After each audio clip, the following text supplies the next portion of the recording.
it's cool to me to, and I hold on to so much stuff from my wrestling that I have the card from when I wrestled Undertaker. I have posters. I have all the posters we've been on. I have all my figures. And I have them not for me, but someday I maybe want to hand them to my son and say, hey, here. And if he wants it or not, but I've been given the opportunity to give that to him. And he's one of the biggest fans in the world. So for him to be able to see what I've done and the person that it's made me, I can't really describe it. It's I guess if I had a goal in life, it was to be as good a dad as my dad, and I think I'm on my way. And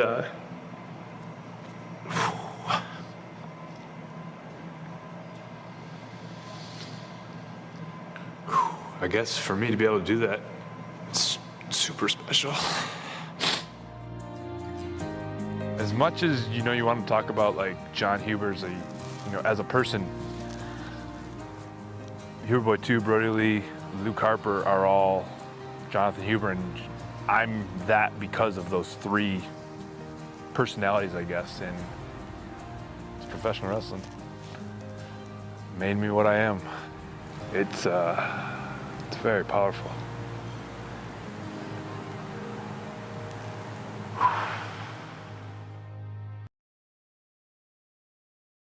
Is this what you want? This fucking foliage? Is this what you want? Mr. Dips?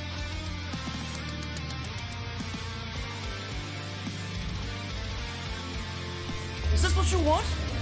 Me standing in front of EC3 buying designer coats? Is this what you want?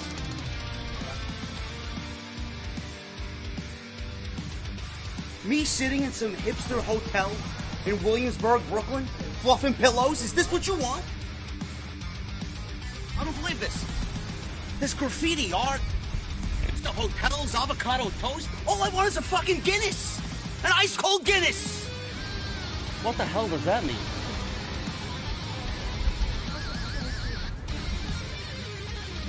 Oh, this is what you wanted.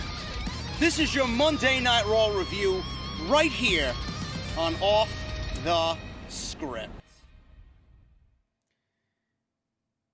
You know, I know you guys come here for the energy, and I know you come here for the intro, and I know you come here for my particular brand of entertainment, but I felt that if I would start the podcast off the way that I usually do with the Are We Live, and right out of the gate making some lame-ass jokes and criticisms of Monday Night Raw, it would not gel with what I want to talk about at the open of the show.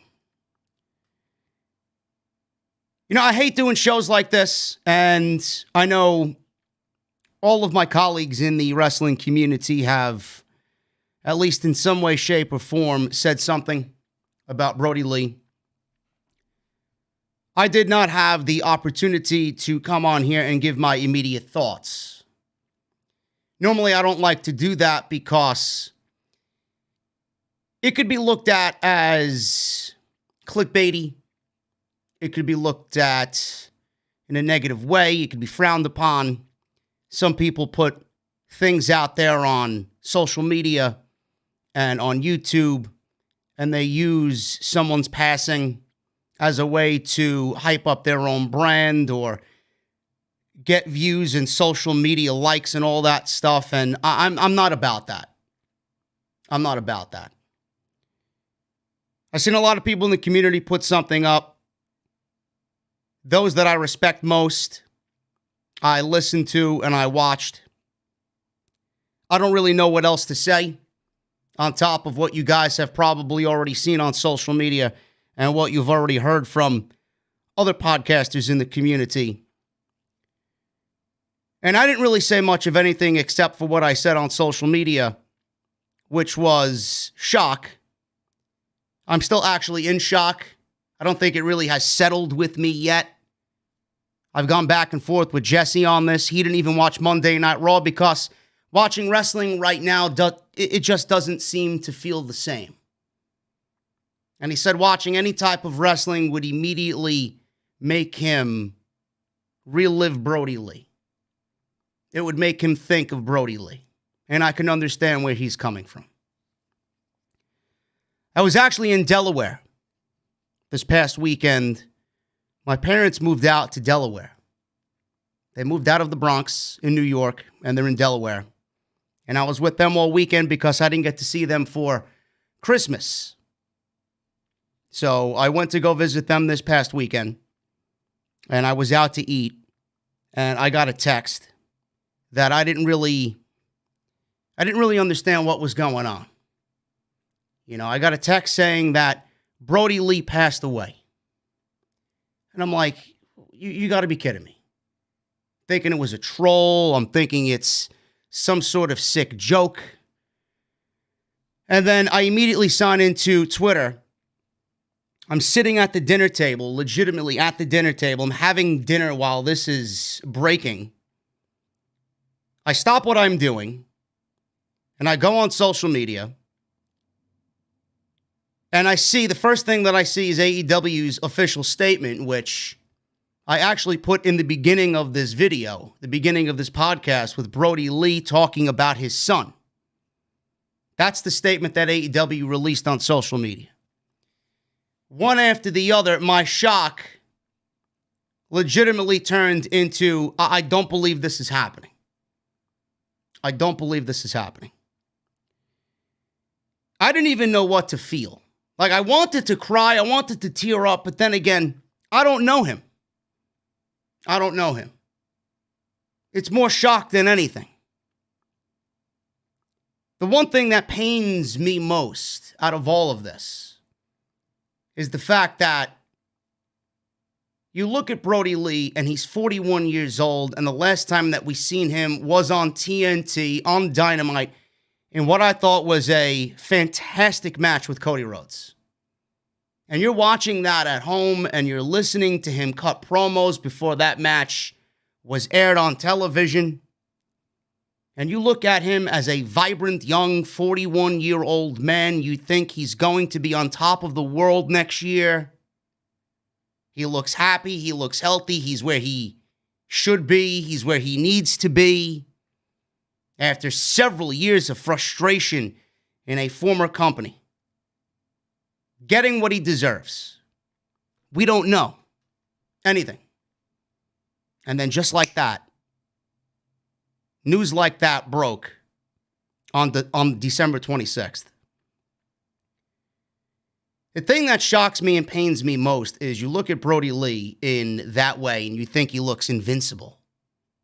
You think he looks at the top condition that he could possibly be in. Peak condition for a 41-year-old man. And then I look at myself and I look at other people that I know that are my same age.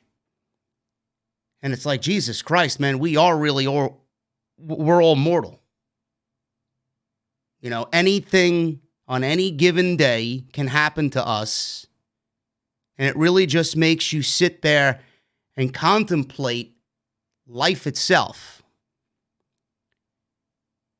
The other thing that pained me more than obviously what everybody else is going through,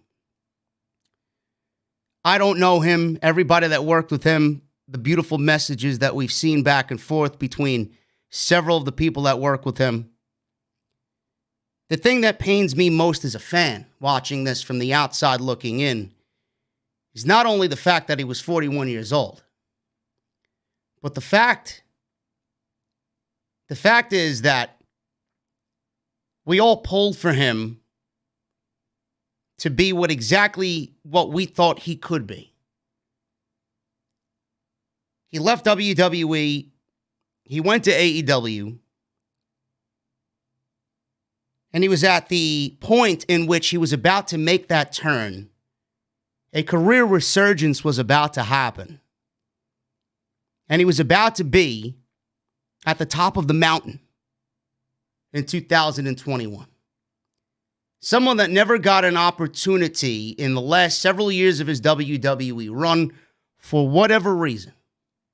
I'm not even here to talk about that at all because it's not even fucking necessary.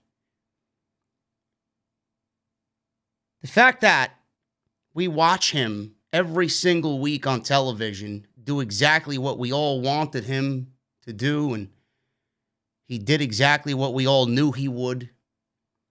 The fact that we see him and we welcome these performers into our home every single week, and the fact that he's not here anymore, that's the part as a fan that hurts most. You know, a lot of people say it. We don't know them. You know, we all want to sit on our creative high horse. We all want to sit on our creative throne. I would know about that better than anybody. But there are some of us in the community that do know the talent, the real man, from the creative character that we see on TV. The fact that Brodie was on his way to being exactly what we thought he could be, and we were all excited for it. At a young age of 41, we welcomed him into our home. We welcome everybody that we watch on Monday, Wednesday, Friday into our homes. We as fans take all of this for granted. We really do. And nothing is guaranteed. And everything that we do and say on social media, you know, it does have consequences. It does have repercussions. And I feel like this is an ample opportunity for all of us to be better. This is an ample opportunity for us to forgive those that we may not like. An ample opportunity for us to tell somebody that we love them. He was so talented in every way possible. And that's not even the most important part of it all. Everything he did for his wife, and everything he did for his sons. Everything he did for those around him. And he went out of his way. From the stories that I read and the stories that I heard all weekend, was that he always put himself first. That he was the most selfless individual you could possibly ever meet in this industry. And Twitter was a breath of fresh air this weekend, scrolling up and down. Legitimately, everybody on my Twitter wall was in some way, shape, or form sharing a story about Brodie Lee. From Big E to Seth Rollins to Kevin Owens, Aleister Black, Xavier Woods, Miro, you name it. Everybody from both promotions sharing some type of memory with Brodie Lee. I think the one that hit me hardest was Bray Wyatt. And I know you guys probably have seen it already. And I have it up here. Bray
I'm sorry, guys. I put the clips up. And there's no mic. There's no mic sound coming through. But as you guys seen from the Instagram clips, I'm gonna read Randy Orton's right now. If you guys have not seen that one, he usually went and called Luke Harper by his in-ring name, Luke. And he says, I knew Luke from work. I always called him Luke. Some of us call each other by our ring names, some real names.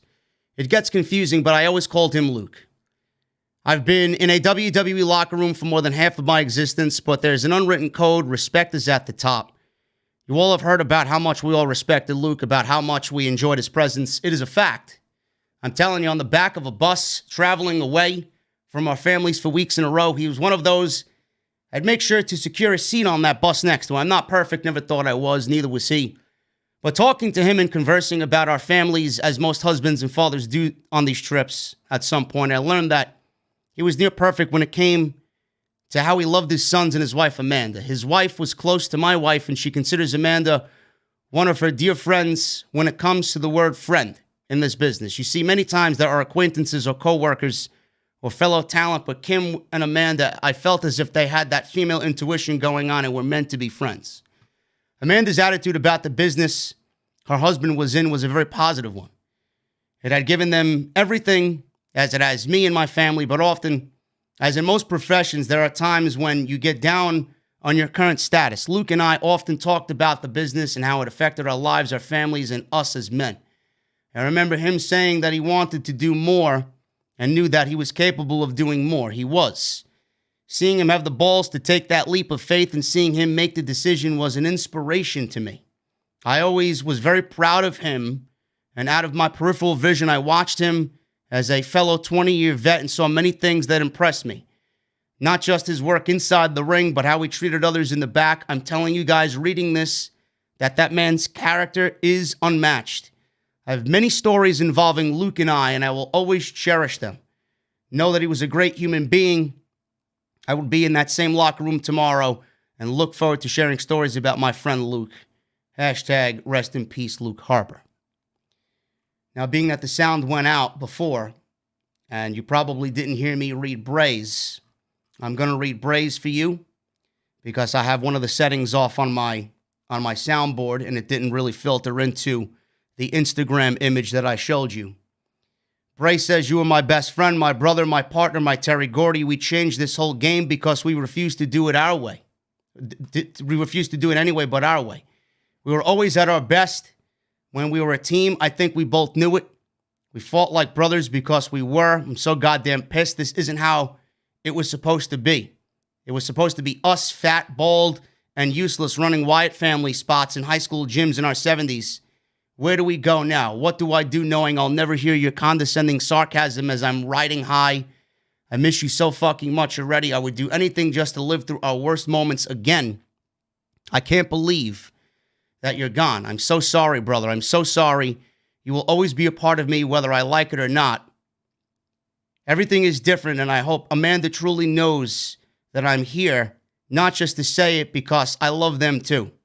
I will make sure your sons know the incredible man that you were, not the legends people will tell you, but the real you, and the very few people that got to see the real you. I promise I'll put him over clean in dark matches when he's old enough, just like I promised. I'm hurting so bad. I wish I had a chance to say goodbye, but then again, it's Saturday, and you know what that means. Save a seat next to me wherever you are. That's where I belong. I'll be there when it's my time. Goodbye forever, Brodie. I love you. And he signed it, Wyndham. Seth Rollins came out and said something as well. He was the latest of the WWE locker room to come out and say something publicly on Instagram. He says, I was hoping at some point that the perfect words would come to me, but the truth is I still can't even come to terms with the reality on this one. My heart is so broken. I loved Brodie. He was truly all the great things everyone has already said he is, and if you ever met him, you'd know that in an instant. He was a loving husband, a devoted father. He was a kind soul, a loyal friend. He was a grinder too, man. Passionate and thoughtful, smart, funny. Dude had an infectious laugh, and he was such a shit stir. He was a person I look forward to, and it goddamn kills me to know I'll never be able to do that again. Back in FCW, I vouched hard for Brodie to get hired at WWE based on knowing and working with him briefly in Ring of Honor. We spent a little time in Tampa together, but the Shield debut took me on the road pretty soon after he moved down. Luckily, the Wyatt family followed us out of developmental shortly thereafter. And let me tell you, he was a real treat to have on the road. That's where we really got to know each other. I always loved him for his prodding Bray and Braun to see how far that he could take their ridiculous one-upsmanship. He was often a monitor sellout because we'd all be waiting to see how many of Dana's poses he'd sneak in during his match. He even came to me to try CrossFit when he wanted to lean up. I think he hated burpees more than I do. Funnily enough, he and I almost came to blows backstage during the Shield Wyatt series. We were both so fired up trying to do right by our respective squads that we tended to get a little snippy towards each other. It was the best. He was the best. And I'm smiling so big as I'm remembering all the good stuff, fighting back tears. I thought writing this would be all crying and sadness, but it's impossible to remember Brodie without laughing. He was just a light of good energy. I looked up to Brodie not just because he was a physical mountain of a man, but because of how he was a father and a husband. As I venture into these realms myself now, I really hope I can carry a bit of him with me. I hope I can be to my family even a little of what he was to his. Love you, big man. Miss you already. Eric Rowan even came out and said something. Eric Rowan came out and paid tribute to Brodie Lee. As you guys know, Eric Rowan was in the Wyatt family, and he was also Luke Harper's tag team partner in the Bludgeon Brothers. Eric stated the following on Instagram: heartbroken and numb, just when I think my eyes have dried, I think of you and begin to cry all over again. I've lost not only a friend, but a brother. I struggled last night with so many emotions and memories. Jon meant more to me than he will ever know.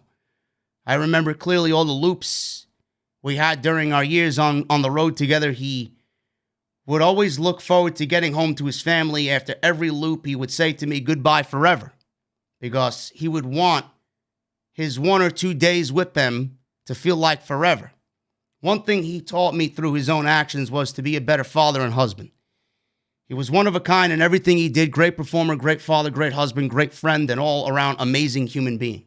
My heart goes out to everyone who was touched by his greatness. My deepest condolences to his family. Jon, this is not goodbye forever, but goodbye for now. I will see you on the other side, my brother. I love you.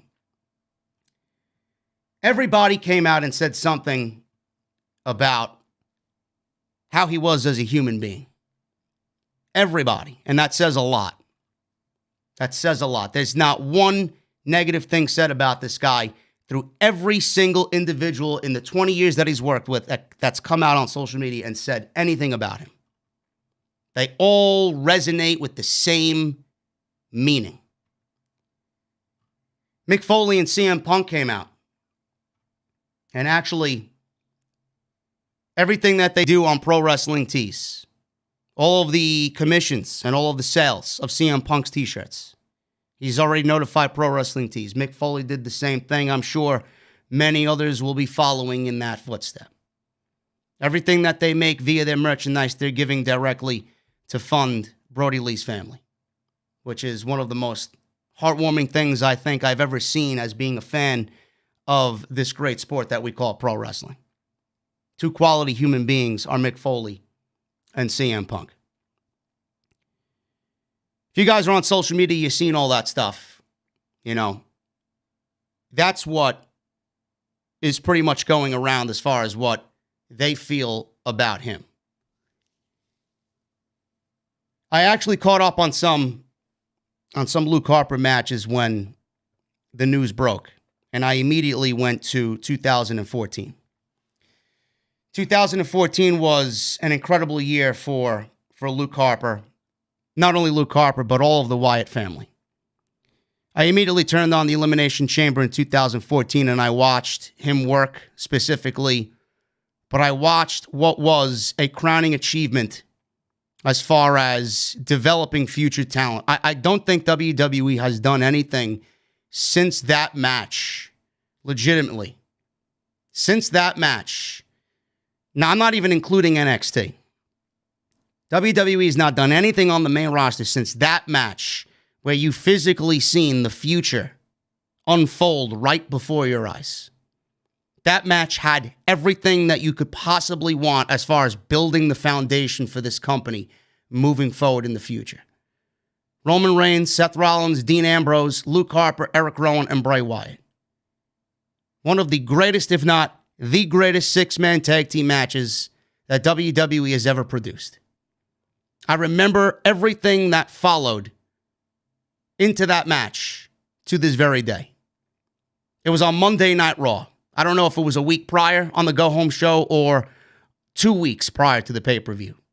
But I remember the Shield on one side of the ring and the Wyatt family on the other side of the ring. And they slowly crept towards each other in this major stare down between these two factions right now that want control of Monday Night Raw. They stepped to each other in a very slow way, and they had the crowd eating out of the palm of their hand.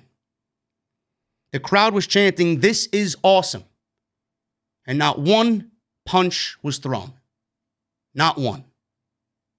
The only emotion in that building outside the fans was the eye contact between all six guys in that ring.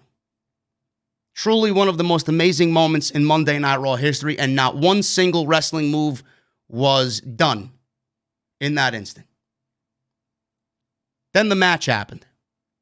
Everybody was on top of their game. Everybody. One of the greatest matches in WWE history. Then they went on to challenge for the tag team titles, I believe, against the Usos in that same year. I don't remember what pay-per-view it was. It might have been Battleground 2014. I know they had wars with the Usos. I know they did. Even as the Bludgeon Brothers, they had wars with the Usos. They had wars with the New Day. Always, always a quality tag team act was Luke Harper and Eric Rowan. Always. That was not the only success that Luke Harper found in 2014. He had a run with the Intercontinental title for about 3 weeks, 4 weeks maybe. And everybody knows about the classic ladder match with Dolph Ziggler. Everybody. It's also one of the matches I went to go back and watch when the news broke of his passing. Unbelievable the amount of punishment he and Dolph Ziggler put themselves through for our entertainment. It will go down as one of the best ladder matches that WWE has put on. Brodie Lee almost broke his arm in that match. I did not recall the spot before watching it back again, where he did a suicide dive on Dolph Ziggler to the outside and landed right on the ladder, almost breaking his arm in the process. Blood, Dolph Ziggler giving it right back to Luke Harper giving it right back to Dolph Ziggler. It was a match in which Ziggler made Harper better, and it's a match that I don't know how. I really don't know how WWE in that moment, after he finished that match, lost the IC title back to Dolph Ziggler, but I think he won more than anybody on that night because they stole the show. I don't know how he goes into the back and you don't book that man even further after that match and after that night. I don't understand how you don't do that. I really don't. After that, it was pretty much WWE has nothing for you creatively at this time. Why? It took WWE 2 years to finally get Luke Harper back into a situation where he could maybe sniff a possible resurgence in the company. Bray Wyatt enlisting Randy Orton in the Wyatt family, especially in the current scheme of WWE writing, I would say in the last 5 years, is one of my favorite storylines in all of WWE. It was in a time where SmackDown was coming off, to me, one of the best years that SmackDown has ever seen. Ever, in 2016. Bray Wyatt was finally seeing resurgence. He finally won the WWE Championship. He should have been the WWE Champion most of that year in 2017. But WWE didn't have plans to involve Luke Harper in that situation. He was there. It always circled around Randy Orton and Bray Wyatt, but what a lot of people don't realize is that Luke Harper was the absolute most important part of that storyline. There were news articles and I believe interviews I think he mentioned it on one of the podcasts that he did. I'm not really sure which one it was, whether it was AEW Restricted or it was Talk is Jericho. It might have been Talk is Jericho, where he was telling WWE Creative in the middle of that entire storyline that the way you guys are booking this situation with me, Randy, and Bray, the way you're booking this is going to get me over more than both of these guys. You're going to see. Because that's the way everything is kind of leading. It's leading towards him being the smart one who knew it all, who knew Randy was a snake, who knew Bray was wrong for trusting Randy. Luke Harper was going to be the one that was going to be capitalizing on all the fan feedback. He told Creative this, and they're like, no, that's not the way we're booking it. It's always about Randy. It's always going to be about Bray and the WWE title. It's nothing to do with you. And he said, watch, I'm going to prove you guys wrong. I'm going to do exactly what you have written. I'm going to do exactly what you got set for me, and I'm going to show you exactly why what I said is going to end up being the right thing. And what happened? What happened? Luke Harper was the most over character in that entire storyline. Randy Orton and Luke Harper had a fantastic match at Elimination Chamber that year. That was the night that Bray Wyatt won the WWE title. And Luke Harper, without question, without any hesitation, should have been in that WrestleMania match between Randy Orton and Bray Wyatt. And I'm going to say it right now because I said it then. He should have won the WWE Championship. Luke Harper should have been the WWE Champion at WrestleMania, and he should have beaten Randy Orton for that title in that triple threat match. Should have been a triple threat match. Then Luke Harper went the Bludgeon Brother route. Really nothing came of that. It was a new look, same Harper, same Rowan, but WWE really never pushed them into any prosperity because tag team wrestling doesn't exist on WWE. We all heard the stories about how the dirt sheets reported that Vince McMahon had nothing for Luke Harper. They had no interest in pushing Luke Harper. Couldn't cut a southern accent. Couldn't do this, couldn't do that. He wasn't even drafted to a brand. Wasn't even drafted to a brand during one of the most recent superstar shakeups or drafts. He was just left at home. Then he came back for a one-off match, I believe, that involved Roman Reigns or Daniel Bryan. I don't really recall because it really wasn't prominent. He was in and then he was out. And then he was gone. And then he was gone.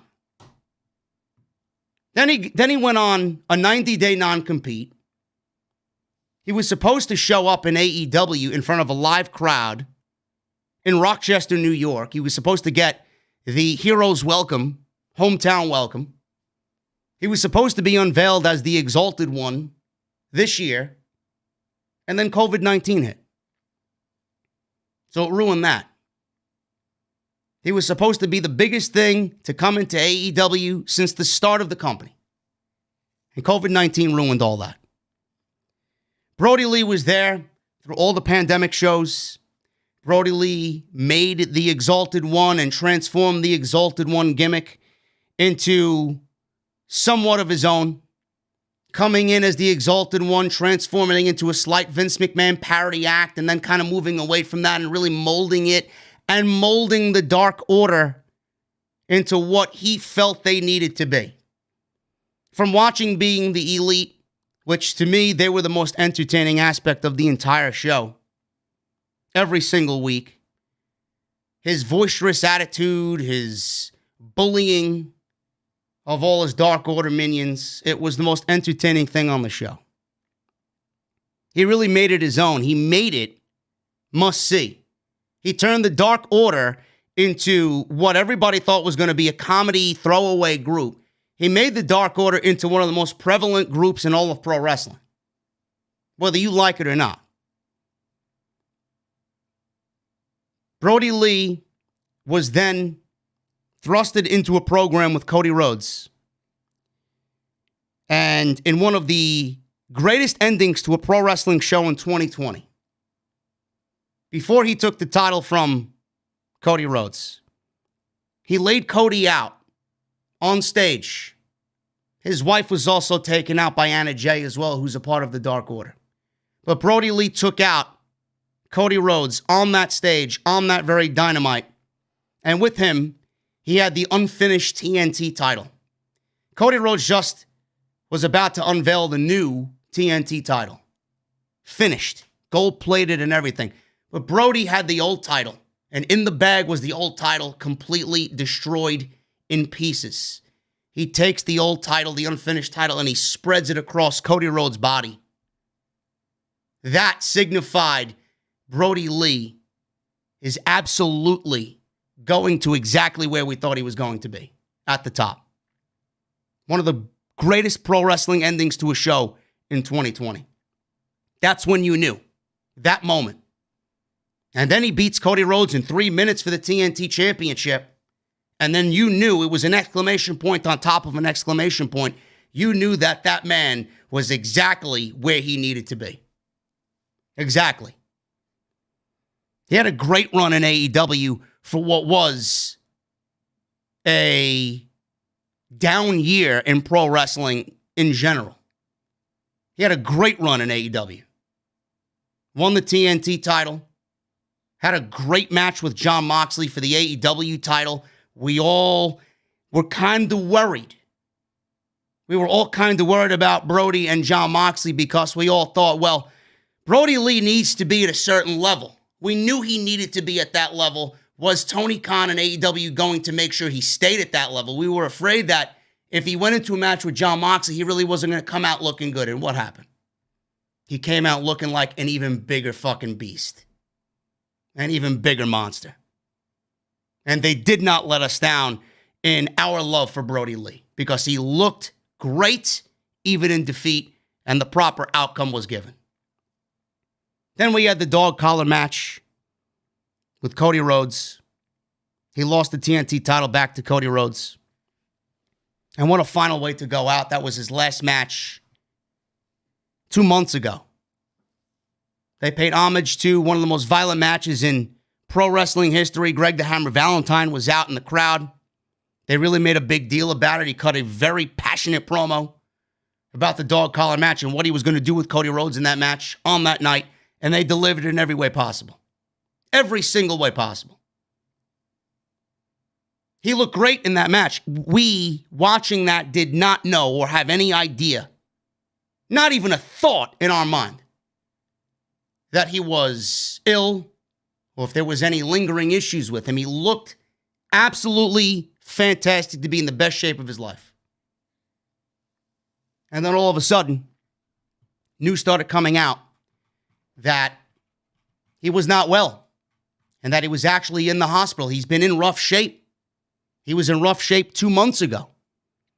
Alvarez came out, I believe today, and said something about 2 months ago. I was told by somebody that Brodie was in the ICU, and this was from somebody that he had heard it from, somebody else, and neither of us could find anybody to confirm this. I was concerned. And for the last 2 months, me and this other person were basically asking each other if we had heard anything, and neither had. Nobody even thought. We were all on our respective shows talking about Brodie Lee. Oh, he's hurt. Oh, he's going to come back. Everybody was here booking the return of Brodie Lee. Everybody was booking the return of Brodie Lee because we loved Brodie Lee. We had high hopes for Brodie Lee. Jesse and I were booking Brodie back, and we couldn't wait to get Brodie back on television because of what's happening with Adam Page right now in the Dark Order. We were so giddy and excited like two little kids talking pro wrestling like we used to do back in high school, right before the bell rang for homeroom. Booking Brodie and Adam Hangman Page and this classic big man match. Who knows what 2021 would have brought that man. Alvarez continued and said, and I quote, "I know that within AEW there were some people that knew, but there were a lot of people that did not know because his family did not want the word out, so most people just were not told anything."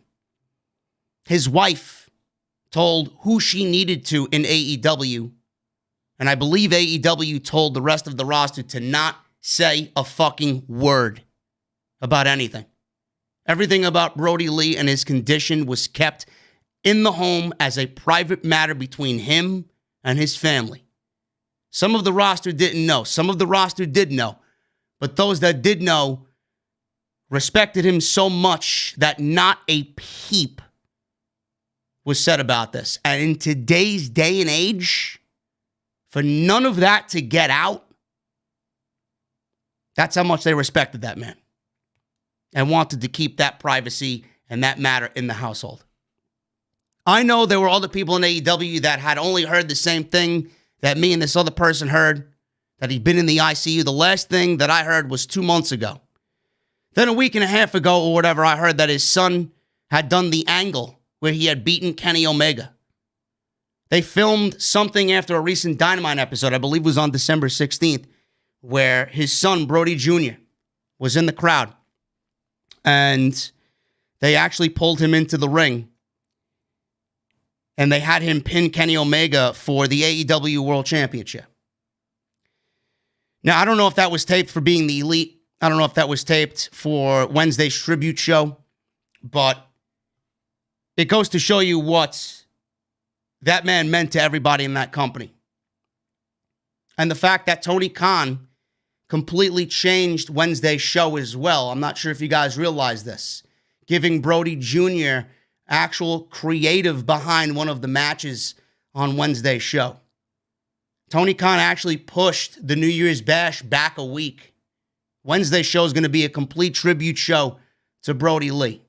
And his son, Brodie Jr., actually booked a match on Wednesday's show, including Cody Rhodes and Orange Cassidy teaming up with number 10 of the Dark Order.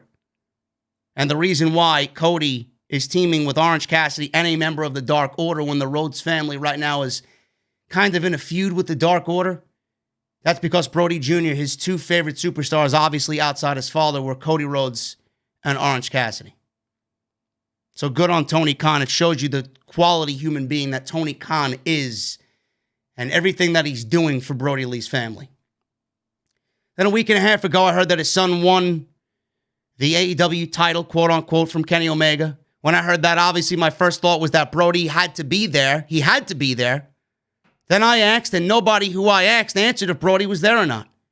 When nobody answered if he had been there or not, I was thinking, dude, I don't think he was there. When I heard about the angle, I don't think this is good. That's exactly what Alvarez thought. His wife went on Instagram, and the final thing that I'll say here, she says, "My best friend died today. I never wanted to write out those words. My heart is broken.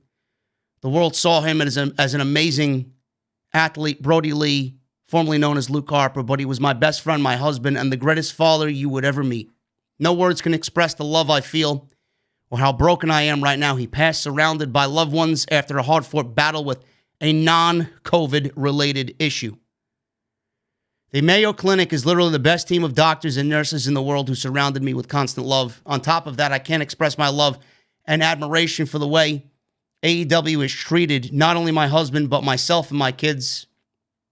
Everybody she named.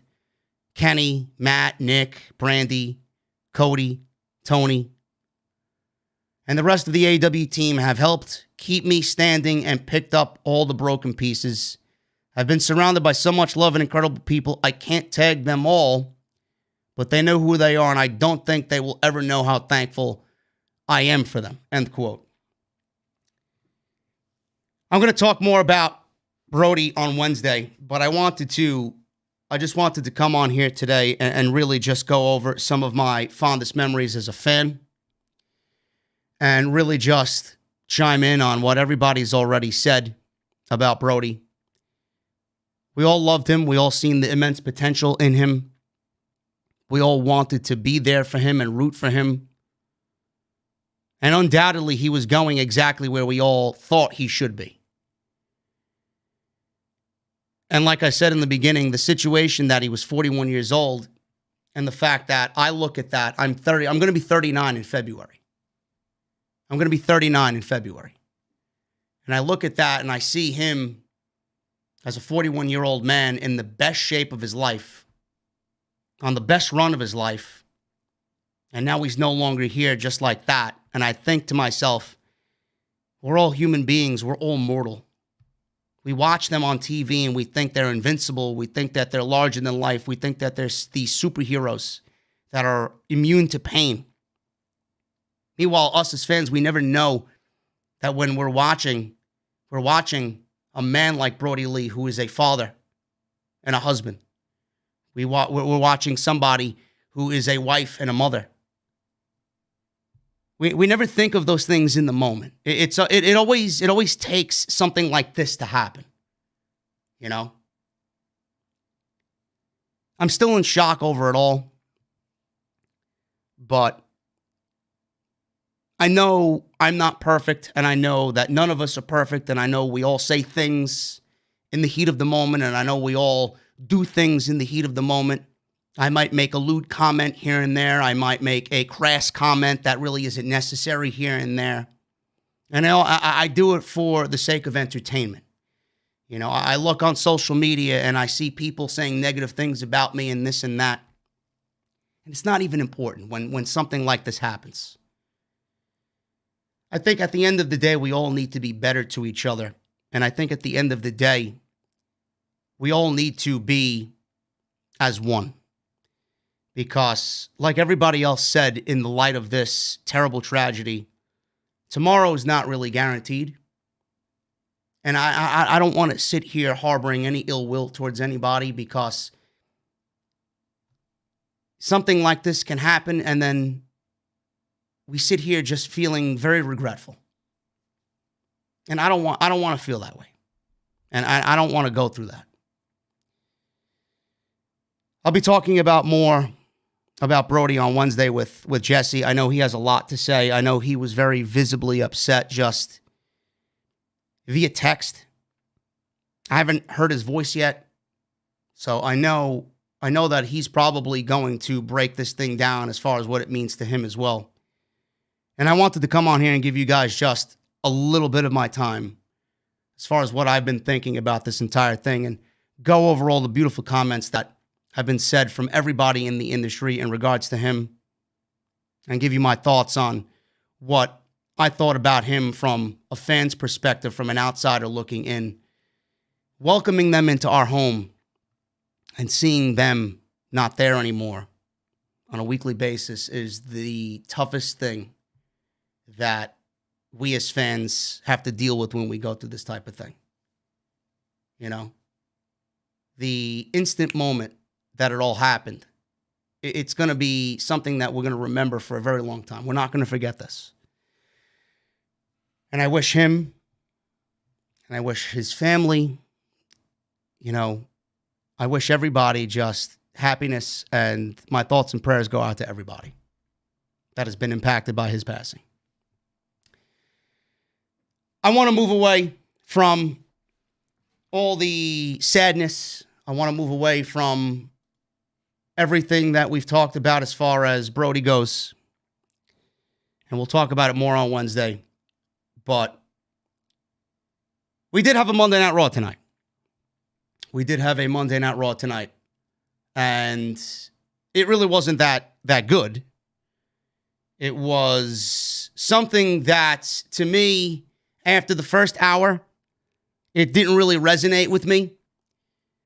Like, I get what WWE was trying to do in the open of the show. They tried to make something feel important, and it really did not come off as important. Keith Lee and Sheamus, they opened the show tonight, okay? Drew made his way to the ring, and I gotta shout out Drew. I gotta shout out Tom Phillips. I gotta shout out Alexa Bliss. I gotta shout out Xavier Woods. If I'm missing anybody, I apologize. They all, in their own way, paid tribute to Brodie Lee tonight. Xavier wore an arm patch. Alexa Bliss did the yeah. So did Drew McIntyre.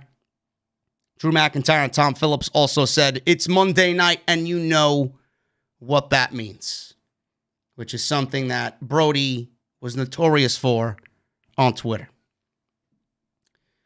He says, from the bottom of my heart, I say thank you. He said the powers that be once determined that he was the chosen one, but when the fans decided he was their chosen one, that's what really counted. He talked about next week's Raw defending against either Lee or Sheamus in front of Raw legends. Don't remind me. Don't remind me about Legends Night, man. Sheamus comes out. Sheamus entered and apologized for interrupting. Drew says he's not sorry. Said every time he comes out there and people interrupt, he said he knows where he's going with it. Said last week he went to him and told him not to pull any BS in the match. Sheamus says he didn't. Drew disagrees, but Sheamus said, listen, fella, the match was over. We won. I did what I did after the match, so I did really keep my promise. He said they are 1 week away from making their dream a reality, facing each other. Drew says he's getting goosebumps, and they've been through the highest of highs and the lowest of lows, and everyone in the back is getting really uncomfortable watching because of how physical this thing is going to be. Sheamus said no one gets more physical than them. He said it'll be them in the first Raw of 2021, and they'll kick off Raw the right way. Keith Lee comes out. Drew says he knew this was coming. Lee said, this is real cute. Two best friends, one former WWE champion and one current. Lee said Sheamus kicked him in the face after last week's win. Drew vouched for his friend and says he could be trusted. Lee said, there is zero trust now. Your word is just as good as his. Lee entered the ring. He said, every fiber of his being wants to beat his face in right now. He said he'll be forced to issue an apology. He warned Drew that Sheamus will turn on him too. Sheamus defended his actions, saying he kept saying he was going to betray his best mate. So who do you think you were? Drew says they're both fired up. Let's get the match started right now. And then all of a sudden, Sheamus bro kicks Keith Lee twice in the face. And we get this match started to open Monday Night Raw. I want to make a mention of Keith Lee before we get into the match here. Keith Lee, promo-wise, I don't know what the direction is for Keith Lee. Now, I didn't really watch much of NXT this year. I'm going to be brutally honest. I watch, but I don't really watch like I usually do, or like I used to do. I don't remember Keith Lee coming out there every week with a microphone in his hand, sounding like he's reading a fucking bedtime story to somebody in the way of a promo. I don't know what his delivery is, but his delivery and his pronunciation of things and the way he makes things sound, it doesn't sound good. It doesn't sound good. It almost sounds to me like they're trying to change every aspect of what Keith Lee was successful in NXT now because he's on Monday Night Raw. And I don't really understand the need for change in this situation. Sounds like he's reading a bedtime story. Sounds like he's reading a fucking church sermon like Salrex just told me. Sounds like Joel Osteen out there. Why? I don't understand the direction in which he's cutting promos. It doesn't sound like he's intimidated. Or it doesn't sound like it doesn't sound like he's intimidating. That he's intimidating his opponents. It almost sounds like he doesn't care. It's just a very weird way for him to just come off verbally to somebody that kicked him in the fucking face last week. The match itself wasn't even all that good. The match itself was not good as far as what I think a standard Keith Lee match should be. I thought this match was sloppy. There were some botched spots here. Now, Keith Lee wins with a spirit bomb. That's all I'll say. There was another situation in this match where Sheamus did a beautiful and very impressive white noise on Keith Lee. Keith Lee's a big boy, and Sheamus got Keith Lee up in a white noise. Beautiful move. But outside that, there really wasn't much to the match at all. And I said it on Twitter. I'm going to say it here tonight. Something seems to be off about Keith Lee. I don't know exactly what it is, but I feel like his trip to the Performance Center and Keith Lee's trip because of Vince McMahon needing him to be a big man and move around like a big man and wrestle like a big man, I feel like it's doing something that's ruining Keith Lee completely to his core. He doesn't sound the same. He doesn't move the same. I don't understand why Keith Lee needs to move like a big man. Why is Keith Lee wrestling like a 7-foot giant in WWE on Raw? Why? That's not what brought him to the dance. You're pretty much stripping everything that Keith Lee does away from him. You're stripping Keith Lee of everything he does, just as good as everybody else, away from him. And you're giving him this one-dimensional role because Vince McMahon has a vision of what big men need to be. I don't want to see another Mark Henry in WWE. Mark Henry was Mark Henry. Mark Henry was fucking great. The Hall of Pain was great. Mark Henry is a legend. That run by Mark Henry, to me, is one of my favorite in WWE. I don't want to see Keith Lee do that. That's Mark Henry. I want to see Keith Lee doing the dives over the top rope. I want to see Keith Lee throwing his weight around, but also flying like a cruiserweight, because who in WWE is that size and is doing that? Why aren't we seeing that Keith Lee? Why aren't we seeing the Keith Lee that we got when he wrestled Dijakovic in February at TakeOver Portland? I don't know why we need to change what's not broken here. What did Keith Lee do in this match that got you excited? What did Keith Lee do in this match, in ring, that said, oh man, he's a great big man? He didn't do anything. He didn't do anything. I think the biggest high spot that he did was that running crossbody to Sheamus, which even that he fucked up. He moves differently in the ring. He's slow. He's lumbering. Why are we watching somebody that could excel and fucking change the game as a big man work like a standard big man? We already got that in Braun Strowman. How good did that work out? That type of style sucks. That type of style is boring. Keith Lee wasn't boring. WWE, again, I'll say it once and I'll say it again. You take everything that you shouldn't do as far as a wrestler's debut, and you fucking did it with Keith Lee. Keith Lee wins this match. He beats Sheamus. Then you got all the people on social media. I'll be nice tonight. You got all the community on social media tonight saying, oh, look, Keith Lee is not buried. What happened to all the people that were saying Keith Lee is buried? So all because he beats Sheamus and becomes the #1 contender for the WWE title, that means that Keith Lee is no longer buried. You'd think that because he beat Sheamus tonight, that it voids out, it cancels out, it negates everything that WWE did that was bad as far as Keith Lee is concerned, right? Let's go a little bit further. Why was Keith Lee in this match for the #1 contendership? Why? The guy lost to the fucking Miz and John Morrison a couple of weeks ago in a handicap match, which sucks, by the way. You talk about buried, there you go. Give me a fucking break. Oh, but he lost to 2 guys in a handicap match. Are you serious? Drew McIntyre beat The Miz and John Morrison in a handicap match. Fucking Braun Strowman beat The Miz and John Morrison in a pay-per-view main event in a handicap match? Why can't Keith Lee beat them in a handicap match?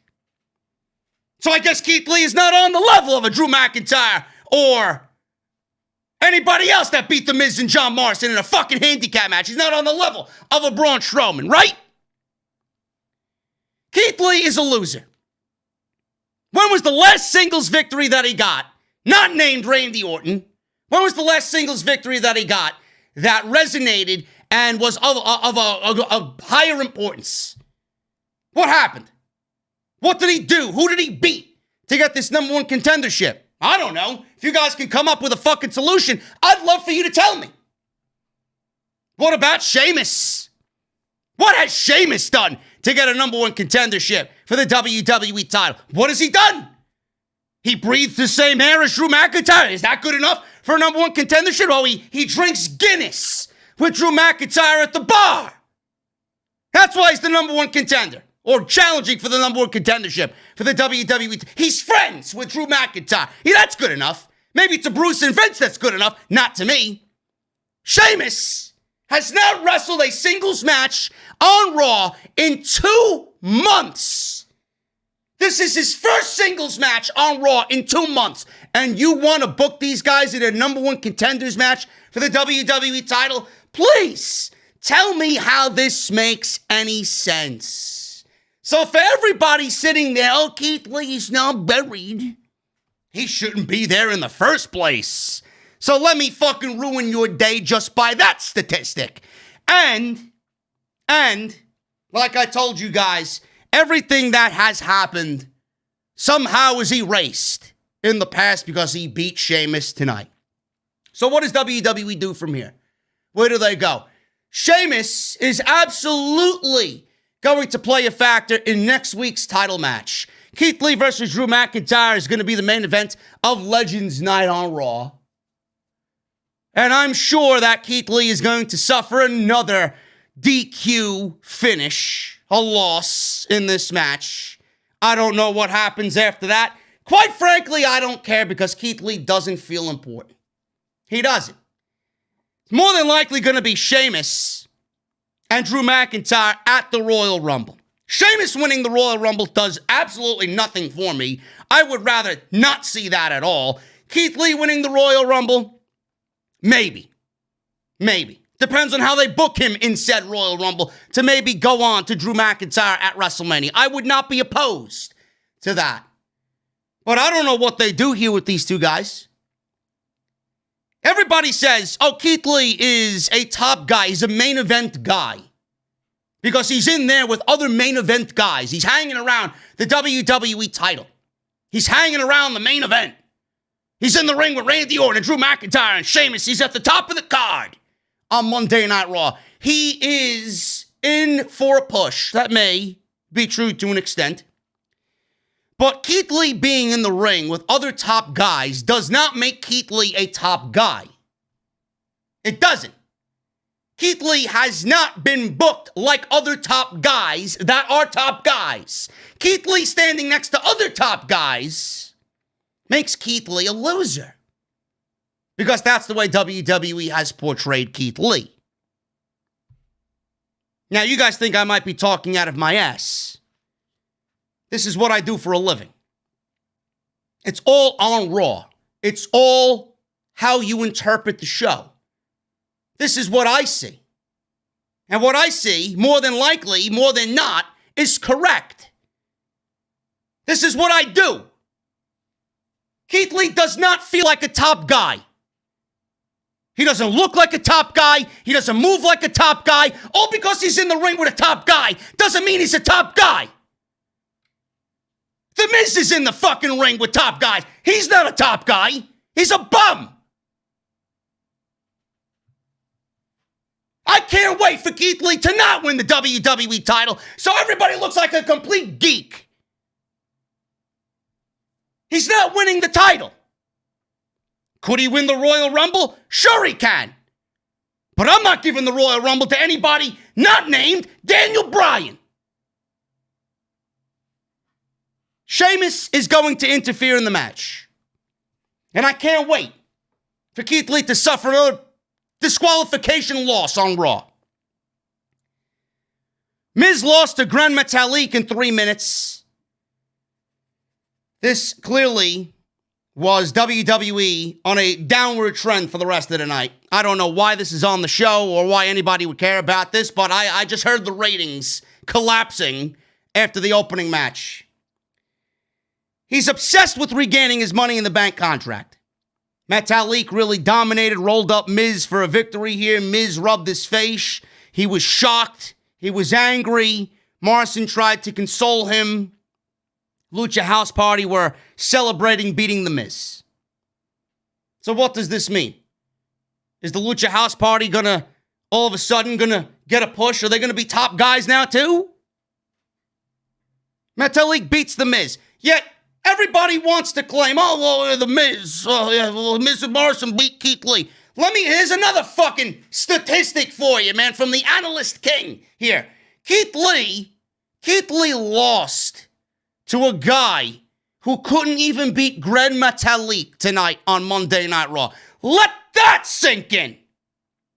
But he's not buried though, right? Until I start to see gold on Keith Lee, I'll stop using the word buried. Keith Lee lost to a guy who couldn't beat Gran Metalik tonight.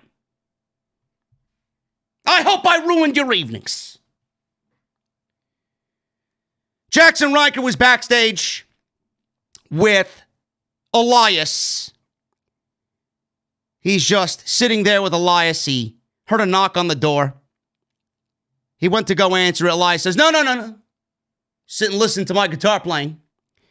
AJ Styles entered and complained that he can't make a phone call with all the noise of this music going on. Then he says, you're not Johnny Cash.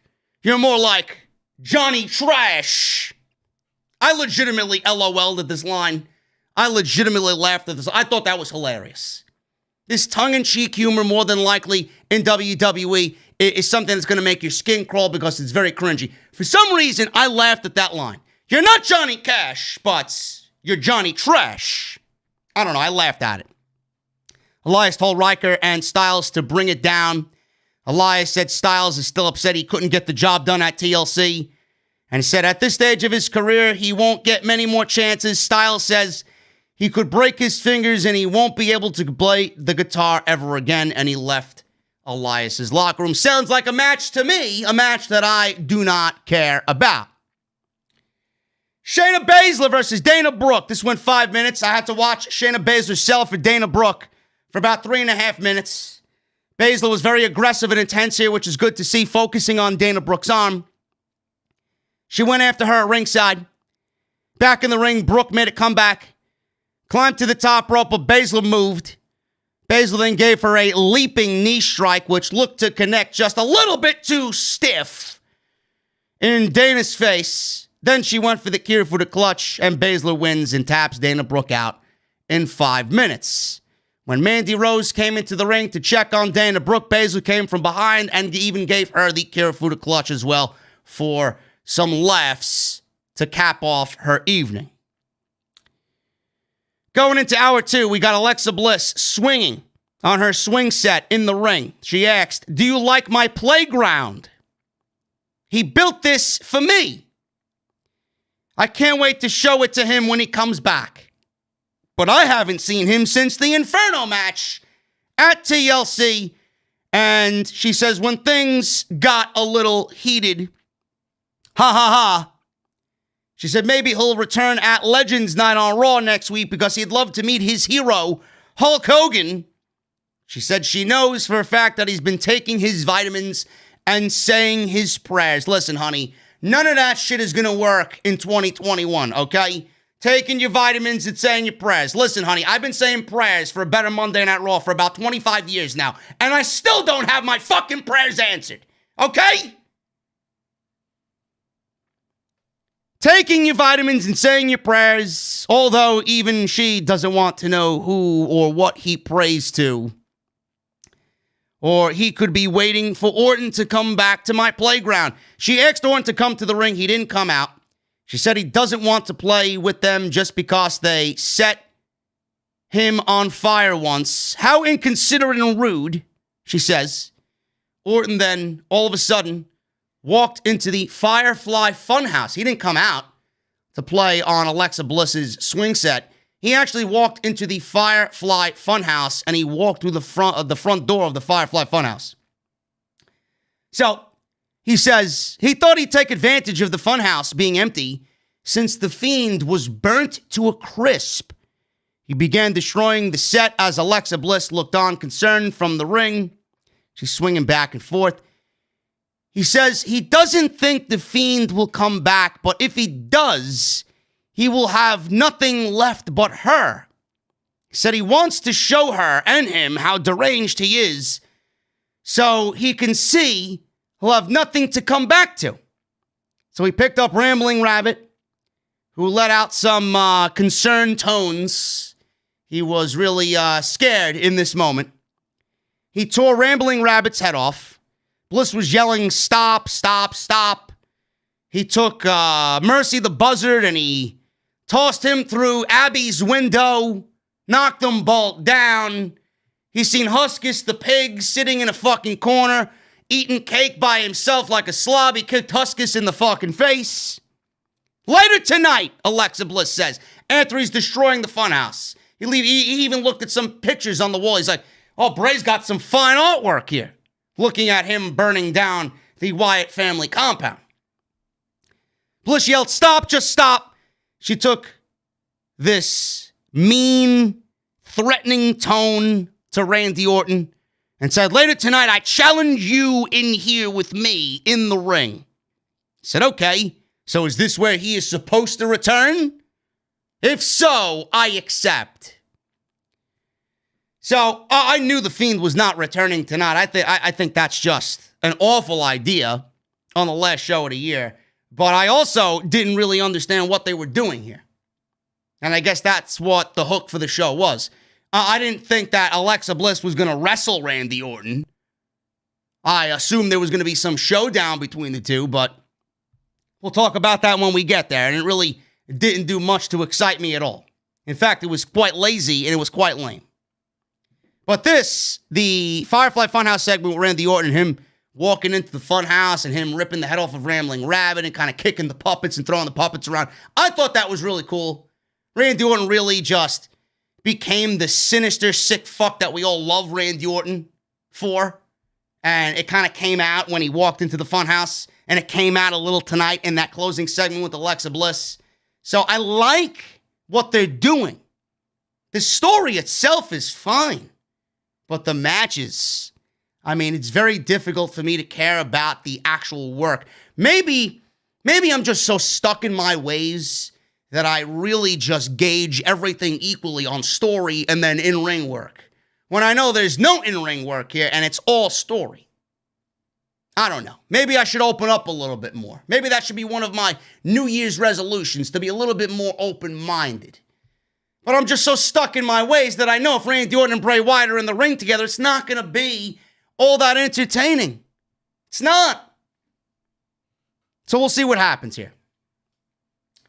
AJ Styles versus Elias. This went 14 minutes.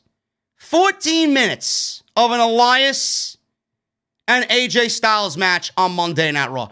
I don't even know why this was a match to begin with. It's new. Yeah, I get it. It's fresh. It's something different, right? Elias in there with AJ. Good for Elias. I don't know what it necessarily does for AJ. When I see AJ in the ring with Elias, I just look at it from WWE's creative side, and it says to me that they got nothing for AJ. But this is what happens when you use AJ Styles in a situation to put him in a main event pay-per-view match against Drew McIntyre for the WWE title, when you should realistically be booking AJ Styles against Drew McIntyre at a WrestleMania, because that's the type of match that they can have together. So now you wasted your AJ Drew McIntyre match at a TLC pay-per-view that by this week is already forgotten. WWE should have done better with AJ. And I'm afraid all they see right now in AJ is him being a utility player. They can plug him into any role and he's just going to be great at whatever he does.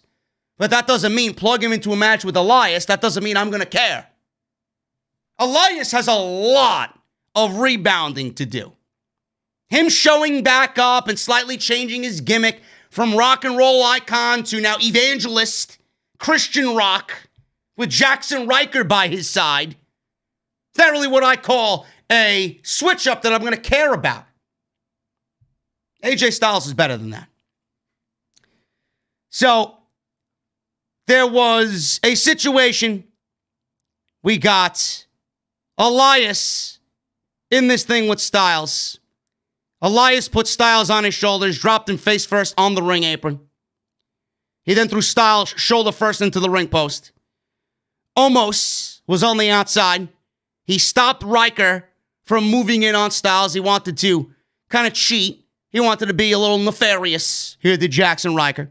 He moved in on Styles at ringside. Styles then came back. He springboarded at Elias. Elias caught him and delivered a drift away, his inverted neck breaker for a near fall. Elias climbed up to the top rope. Styles got up and knocked him off balance. Styles landed a Pele kick to knock Elias off the top rope to the mat down below. They showed reactions from Omos and Riker at ringside. They were both obviously cheering on their guy. Also looking for an opening to try and maybe weasel a victory here for their guy. Elias recovered and gave Styles a TKO for a near fall. Styles came back, eventually with the phenomenal forearm, and he got the win over Elias. They gave this a lot of time. I don't know what their meaning was here for Elias and Styles. I don't know what they were trying to go after here by giving these guys 14, 15 minutes. It was a risk, for sure. Don't know why I would ultimately care about it, but you're asking me to invest in Elias through AJ Styles, and it just doesn't work. We have not, as a fan base, been invested in Elias. Elias has done nothing for us to really care about. He's done nothing on his end for us to care about. And you're asking way too much of me to invest my time into Elias. All because he's in the ring 14 minutes with AJ Styles in a wrestling match that wasn't that bad, wasn't good either. That's a lot to ask from a person who watches this show on a weekly basis. I don't know what they do with Elias, but Elias was a superstar on the rise that was being built up organically. And I'm not even blaming COVID on Elias. I'm not. WWE ruined Elias a long time ago when there were live human beings in attendance on this show. Right now, it's just a lingering act that WWE has driven into the ground and that will never be over when fans return, even when they do return. I just can't get behind Elias. I can't. It's just the same shit over and over again. And adding Jackson Riker to the ranks here is not going to do any good. It's not. Mustafa Ali versus Ricochet. Ricochet was on Raw Talk last week, and he got real emotional. Things got a little bit too real with Ricochet on Raw Talk. They threw a clip of this Raw Talk segment with Ricochet talking about how this Retribution situation is affecting him emotionally. He said he cannot continue to be the one that people step over in order to further their careers. If that means trying something a little different, who knows? A lot of people were asking me during the week, JD, you got to go watch this Ricochet segment on Raw Talk. I watched the Ricochet segment on Raw Talk. R-Truth was there. He called Ricochet Richard O'Shea, I believe. And normally people find R-Truth to be funny, and R-Truth is a very comedy-driven guy. He likes to make people crack. He likes to make people smile. I mean, for Christ's sakes, he got Brock Lesnar to laugh live on fucking television, in the ring. R-Truth is a funny guy. Ricochet was sitting next to R-Truth, and this guy did not break at all. He had red in his eyes, looked like he was crying, real emotional. Where has this Ricochet been? Why isn't this Ricochet showcased to us on a weekly basis on Monday night?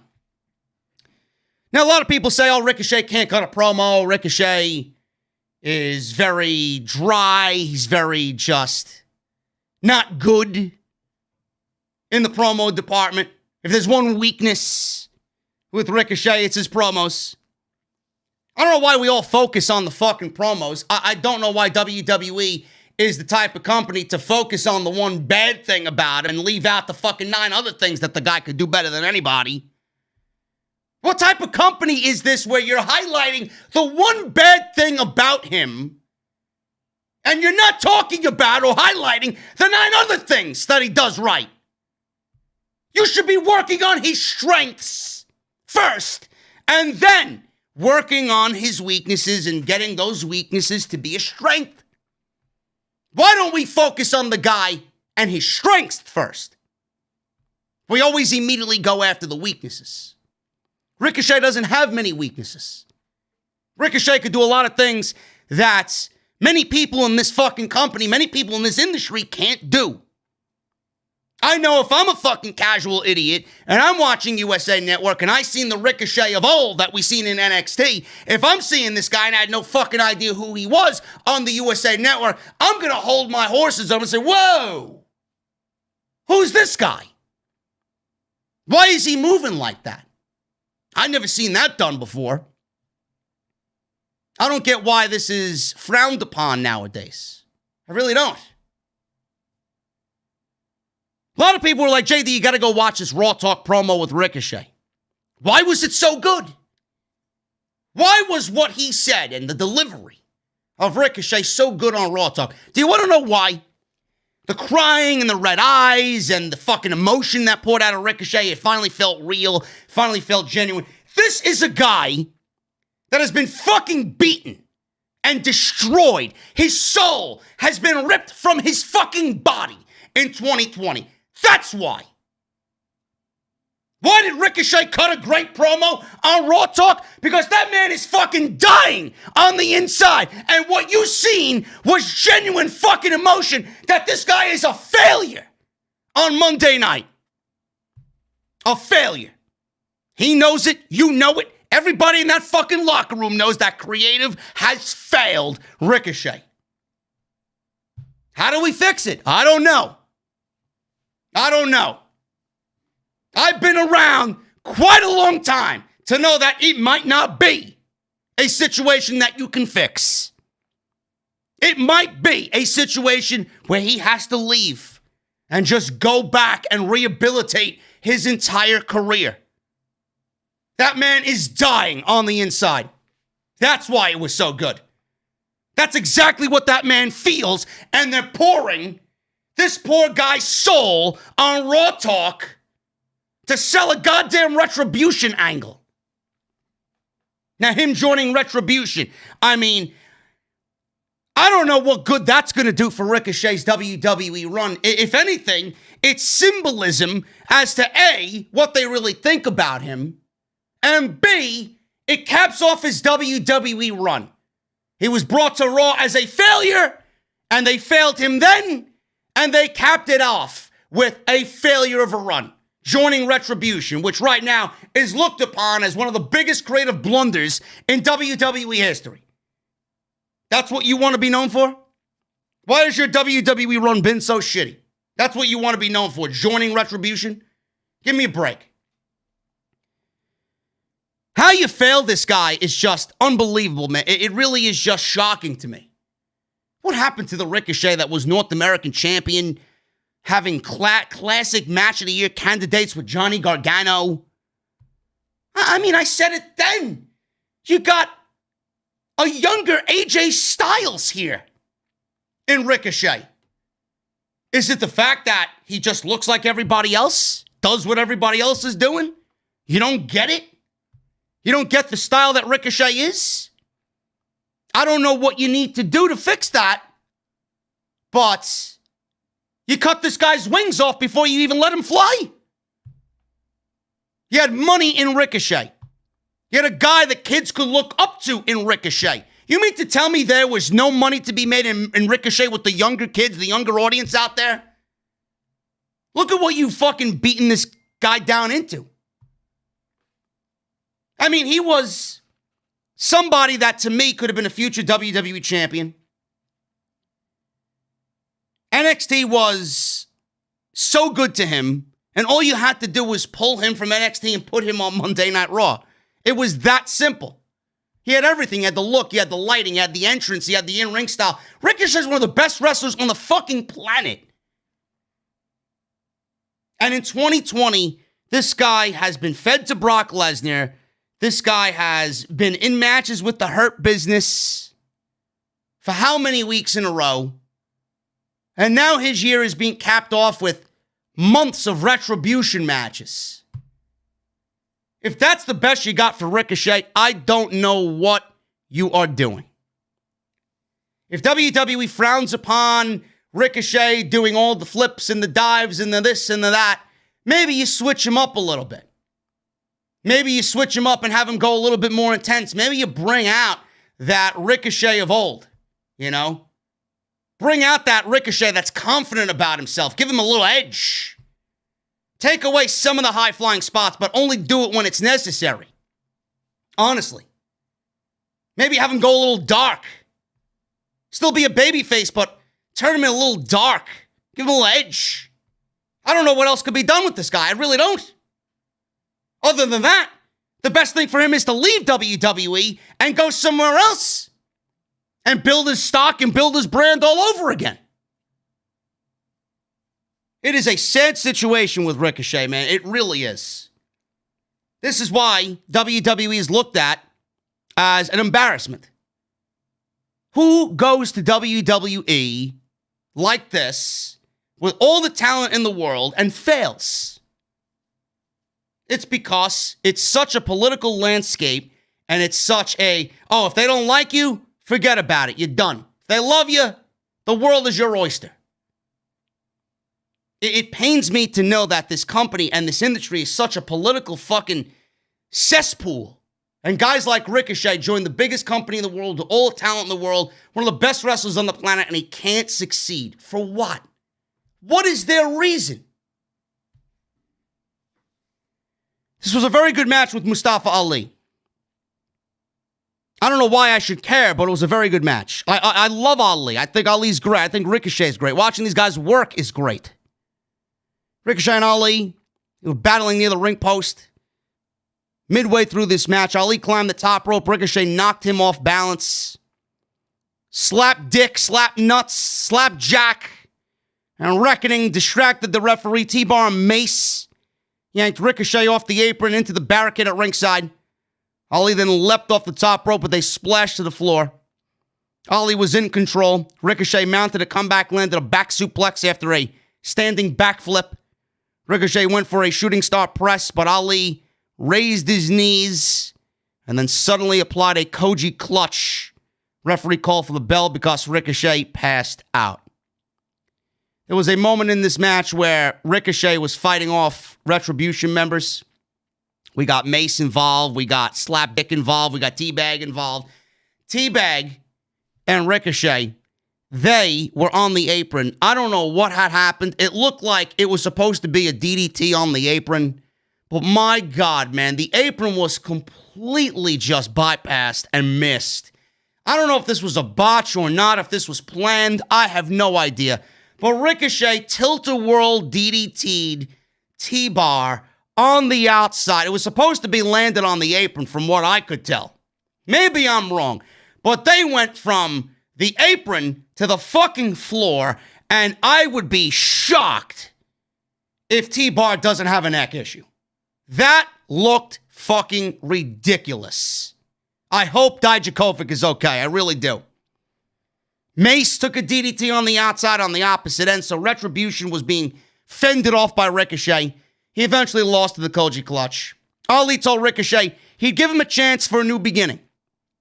Ricochet joined Retribution. He said, "What's your decision?" Ricochet said, "I will, ... I wish he said, "I quit. I will quit WWE. I will not join Retribution." Ricochet then caught Ali in the recoil. T-Bar Mace ran in. Ricochet fled and walked up the ramp, getting away as Retribution was yelling at Ricochet from ringside. I don't know where this is going. I mean, Ricochet lost to Slapdick, Dijakovic, right? Mace. He lost to all of them. He lost to every single one of these guys. Now he lost to Ali. What's next? What's next? Don't know, don't care. Nia Jax was backstage. She was with Shayna Baszler. Jax interrupted Charlie Caruso asking her questions and said Charlotte is right to fear her. Everybody fears Nia Jax because they're afraid of getting their career ended. She listed her New Year's resolution. She wants to halt Charlotte's climb to the top before she gets to the first rung. Nia, I don't know if you're new around here, but Charlotte is already at the top, and she doesn't climb rungs. WWE thinks that it's too good for Charlotte. They even roll out the red carpet on the way up the ladder. They give her a fucking magic carpet to fly up to the fucking ladder. So then she says, we will get the tag team titles back. They will be back where they belong. And I officially enter the Women's Royal Rumble. And then she says she's going to throw out every person over the top rope, go on to win. And when I win, go to WrestleMania and face the champion, whomever that may be. Shayna Baszler was very surprised at that last resolution after Jax left. She says she kind of likes that idea. So we got Charlotte versus Nia Jax. Jax wins by DQ. You guys expected me to take notes and thoroughly go over this match. You may be watching the wrong fucking YouTube channel, bro. This is an anti-Charlotte Flair podcast. She's awful. Jax caught Charlotte midair, landed a sit-out powerbomb. Asuka was at ringside acting like a clown, jumping up and down. Charlotte avoided a leg drop by Nia Jax. So Asuka threw Baszler into the announce desk because she wanted to get involved, so Asuka was out there as backup for Charlotte, so she took Baszler out. Charlotte rolled up Jax for a near fall. She then applied, or attempted to apply, a figure four on Nia Jax, but could not, due to the sheer size of Nia Jax's legs. Baszler came in from behind and gave Charlotte the Kirifuda clutch.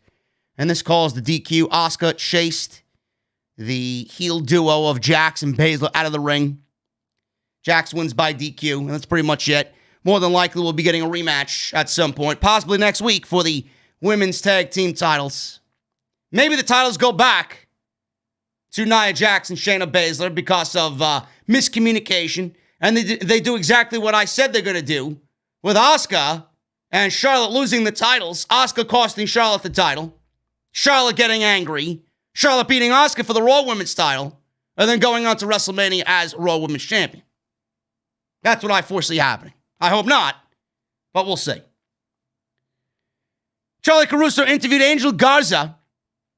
He talked about 2020 being a year of ups and downs. Mostly downs for Angel Garza on Raw. I mean, give me a break. There's ups on Raw? What do you think this is? Simon Miller? Give me a break, man.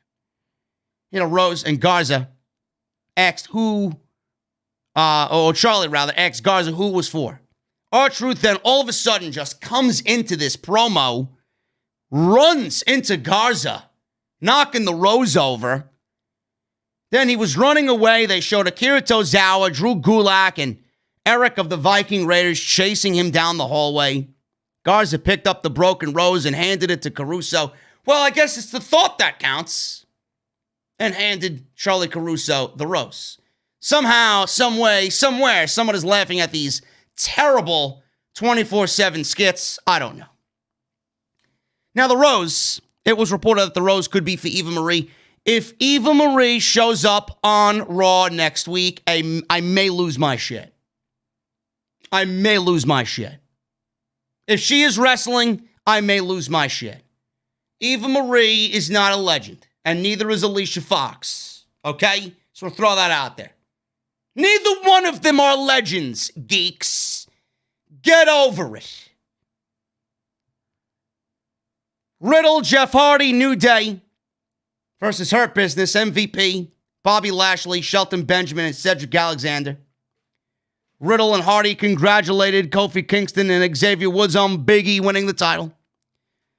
Riddle, I don't know who's writing this shit for Matt Riddle, but my God, man, it is absolutely awful. It is awful. It's embarrassing, to be quite honest with you. So Riddle says, well, we need a team name. All four of us need a team name. He suggested Little Bronies. Or he suggested the Positively Hard Bros. So New Day said, yeah, no. There may be a copyright issue with that one there, bro. Matt Riddle sounds fucking lame. I don't remember him sounding this lame on NXT, but everything that Monday Night Raw touches turns to shit. So that's that. Hurt Business here wins, and I'm not surprised by this. 14 minutes, Hurt Business wins. Xavier was wearing a Brodie armband, which it was nice for WWE to let these guys go out there and kind of pay their own tribute to Brodie. Like, I knew WWE wasn't going to do anything as far as a full-fledged video package of highlights of him with some sombering music playing. They did the graphic at the beginning of the show. Listen, I've been here. I've been through this, through many deaths, through many wrestlers' passings. I know WWE's not going to outwardly promote Brodie Lee on their show because that's AEW's job. I get it. And they're not going to outwardly go out there and promote somebody that's not on their active roster. I get it. I feel like something more should have been done instead of just the picture tribute in the beginning of the show. But I got to commend WWE for allowing everybody to go out there who wanted to, obviously, to go out there and pay their proper respects individually. Like Xavier, he had the Brodie armband. He did the discus lariat. Tom Phillips and Drew McIntyre gave, one of Brodie's quotes. It's Monday. You know what that means. Alexa did the yeah. So there were things that WWE allowed some superstars to do on the show tonight, which was commendable. It was commendable. I can't wait for Wednesday. It's going to be a beautiful night. Hurt Business wins here in 14 minutes, man. Xavier gave Cedric a hard clothesline. Hardy hit the Swanton. Lashley broke it up. Hardy blocked a spear. Lashley brushed him off, applied the Hurt Lock. Hardy tapped out. The thing with this is the Hardy Bros, they were put together as a possible babyface pairing to go up against the Hurt Business. And now this is the second week in a row in which the Hardy Bros have failed in beating the Hurt Business. And it seems like WWE is going with the New Day again, possibly, but the New Day really haven't done anything to really warrant a rematch against the Hurt Business. They haven't. The only thing that they have is the fact that they're former champions. So Matt Riddle and Jeff Hardy have lost to the Hurt Business, so it seems to be that this duo isn't really going anywhere, which is fine. I don't like these makeshift tag teams anyway.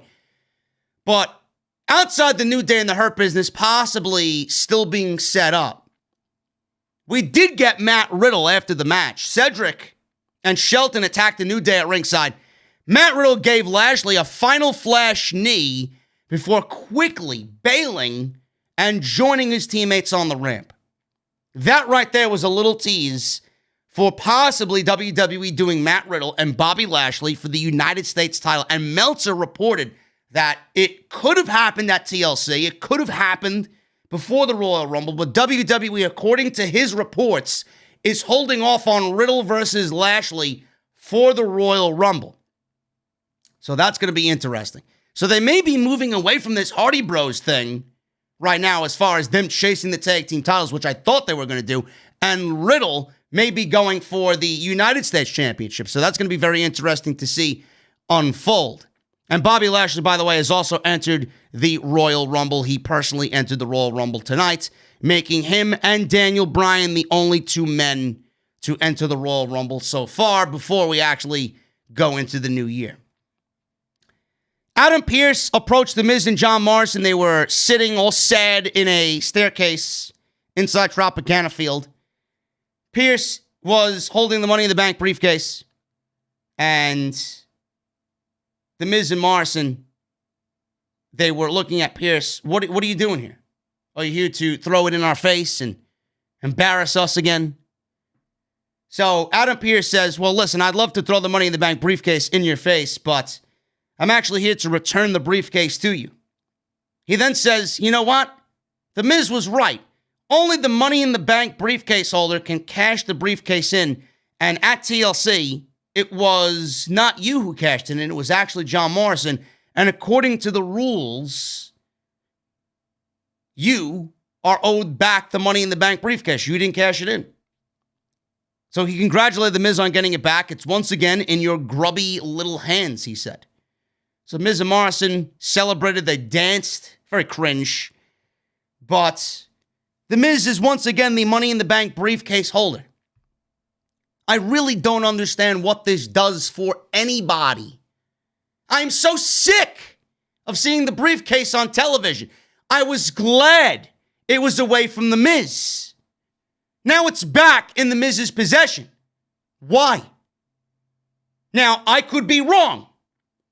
I don't remember any time, WWE saying, well, if it's not in the possession of somebody that owns it, whoever cashes it in, if it's not in the guy who actually owns it, it's a part of the rules. The guy who holds it, the guy who's the briefcase holder, has to physically cash it in. I never heard this ruling before.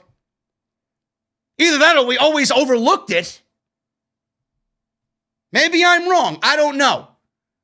But all WWE is doing here, they're actually killing what is remaining of the gimmick. The gimmick was dead after this year. WWE has killed it. They haven't done anything with the Money in the Bank briefcase for 3 years now. For the past 3 years, it's been an afterthought. This year alone has killed it entirely. You cashing it in, only to make that match at TLC a triple threat match, only to give it back to The Miz now because on a technicality, he wasn't the one that cashed it in. It's killed the gimmick into the ground. It's dead. What does this do for The Miz? It does nothing. All this does now is WWE, it sets up WWE for having some unpredictability for whatever they got planned going into the Royal Rumble. Does The Miz show up next week on Monday Night Raw? Does he attempt to cash in on Keith Lee? Does he attempt to cash in on Drew McIntyre? Does The Miz win the Money in the Bank briefcase? The title with the briefcase. Does he win the title with the briefcase next week? Does WWE start off the new year with a massive title change and a second cash in? I don't know. I don't know what WWE's plan is here. But if your plan, and this is what scares the shit out of me, if WWE's plan was to give The Miz the briefcase to have him cash in and ultimately fail, which they did at TLC, why would you give him the briefcase back to ultimately fail again? Is what I want to know. To me, it seems like WWE is giving him the briefcase because they actually want to make him the champion. If you have no plans, if you had no desire at all, no creative plans with The Miz and the briefcase, and all you did was book him to lose, which you did, why would you give him the briefcase back? Only to do the same thing again. I don't get it. I have this fear. These two fears next year. That A, Miz is going to be WWE champion.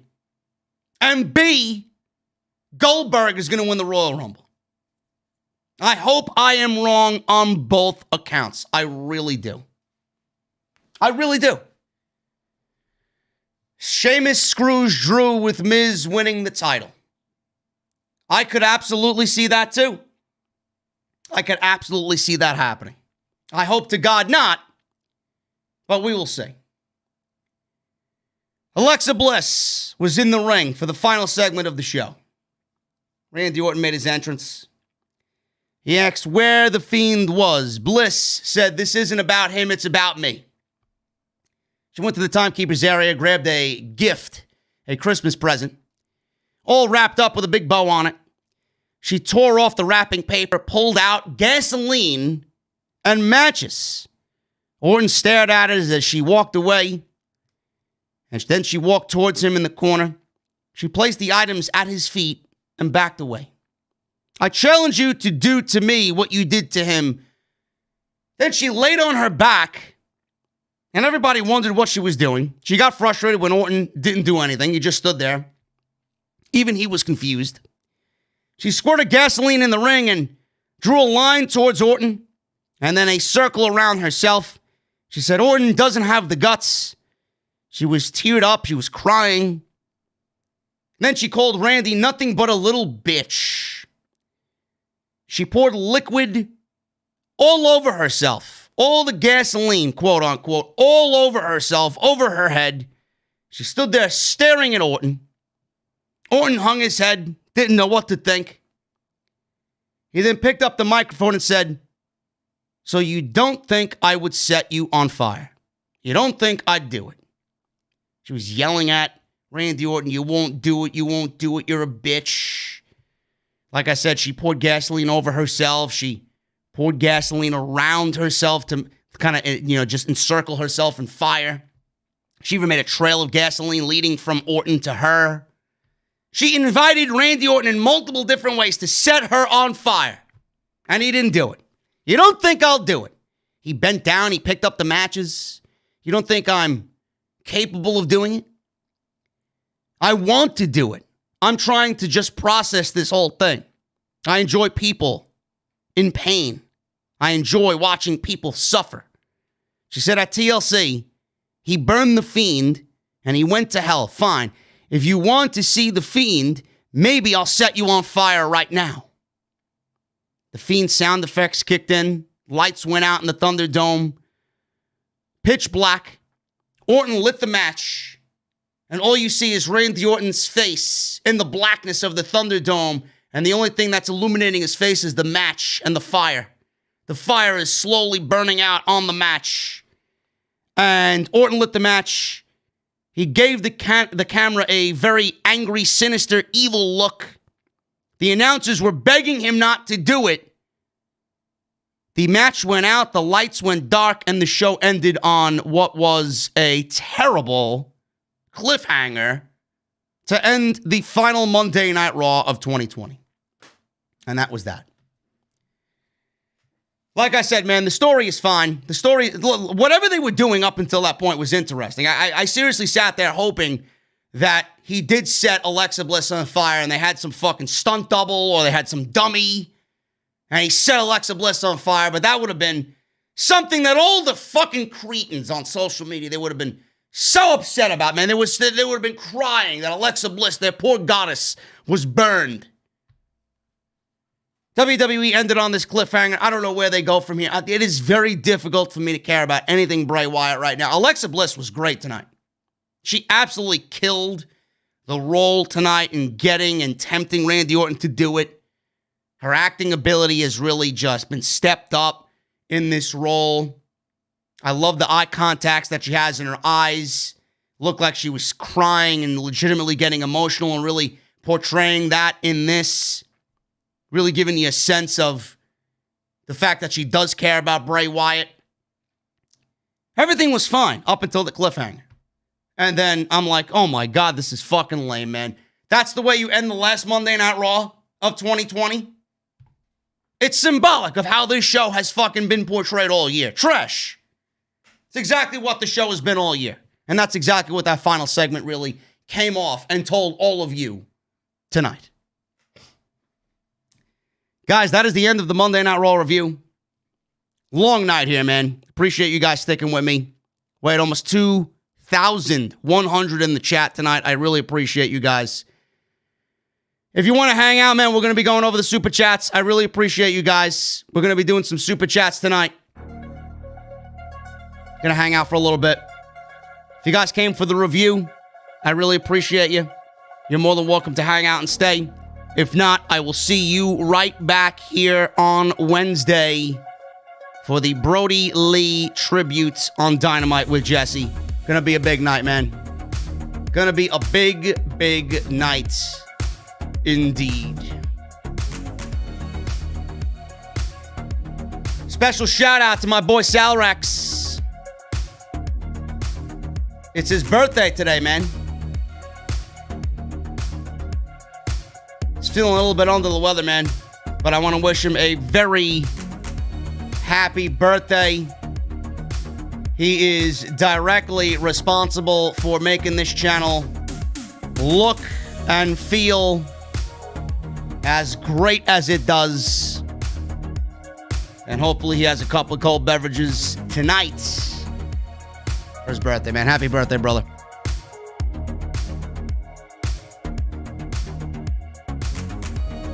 Chris Jennings in the chat. Glad you noticed the changes to Keith Lee since the reports came out that they are ruining his moveset.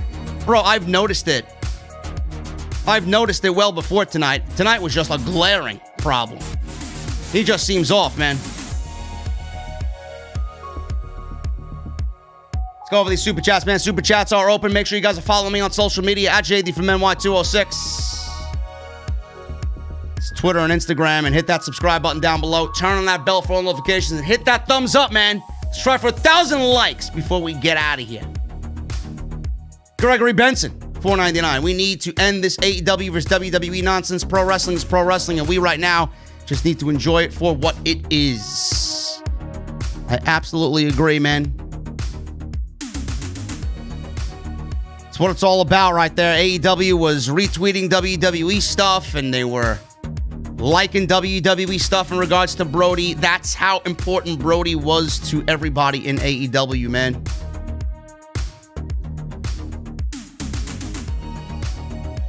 Naima Khan with a $9.99 UK. Rest in peace, Jon Huber. Prayers and thoughts are with his loved ones. My dad died today due to COVID. I wouldn't wish this pain on anyone. Be with your loved ones, guys. Thanks, JD. I am sorry to hear about your father. My thoughts and prayers and everybody in the chat, man. Let's give some prayer emojis to Naima for the passing of his father. And rest in peace to Mr. Brodie Lee. Rachel Buck with a $10 super chat. Did you hear that Seth Rollins is returning this Friday on SmackDown Live? And I hope AEW gets Eric Rowan, because Luke Harper will be happy up in heaven if Eric Rowan went to AEW. I would love to see that. I would love to see Eric Redbeard in AEW. And I did see that Seth Rollins is returning this Friday on SmackDown. I predicted months ago. First of all, it's going to be very difficult for Rollins to come back as a baby, as a heel. He's going to come back as a babyface. There's no way that man putting out pictures of him and his new kid with Becky Lynch. There's no way people are going to fucking hate Seth Rollins, okay? Do I think the Messiah gimmick is done? Probably not.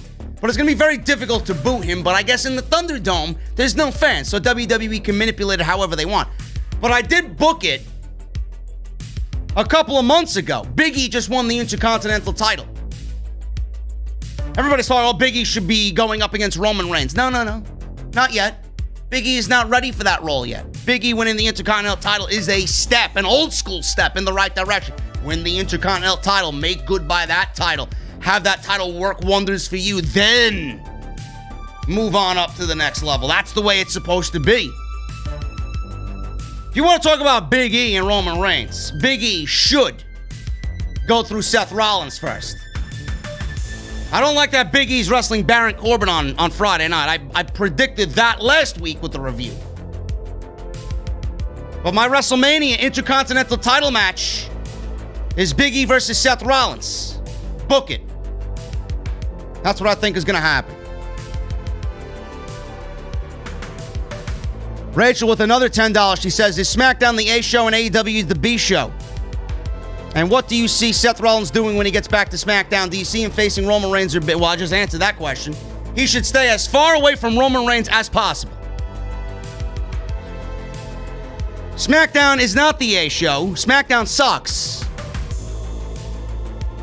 SmackDown only got ratings that they got because they had a lead-in from football. They lost 40% of their audience going into hour 2. Which they did at 2.5. Still better than the 2.2 that they usually do. But it pains me as a fan to hear that that people on social media, oh, look, SmackDown got a 3.3 rating. So what? 1 week out of 52? It's not what I call consistency, man. When they do that on a consistent basis and the shows are as good as they were on Friday, then we'll talk. Jose with a $5 super chat. Yo, JD, can you tell me why all of your 3 or 4 year old classics are now just appearing on my YouTube recommended feed? I have no idea, bro, but if my videos are appearing on your recommended feed, then YouTube is doing its job. That's a win for me. And a win for everybody else, man. The Brash, 15, $5 super chat. 2020 is the worst creative year ever. 2021, hold my beer. Bro, 2021 is going to be worse than 2020. Watch. Rick O'Shea with a $4.99. JD, how do you really like this Fiend angle? Buried 3 stars at once while main eventing Raw. Pathetic. Hashtag rest in peace, Exalted One. The Fiend angle is fine. I just don't care about a Randy Orton Bray Wyatt match. You want to be put to sleep? Then by all means, watch Bray Wyatt and Randy Orton in the ring together. Michael Raymond with a $5 super chat. What if Matt Riddle announces that What if Matt Riddle announces the I lose, I wear shoes challenge and beats guys up so bad he steals their shoes? Could be the shoe collector saving Raw. Bro, that sounds like the worst creative idea of all time. Rest in peace, Brodie. Maurice Jackson. What is your favorite thing about Jon's career? I think,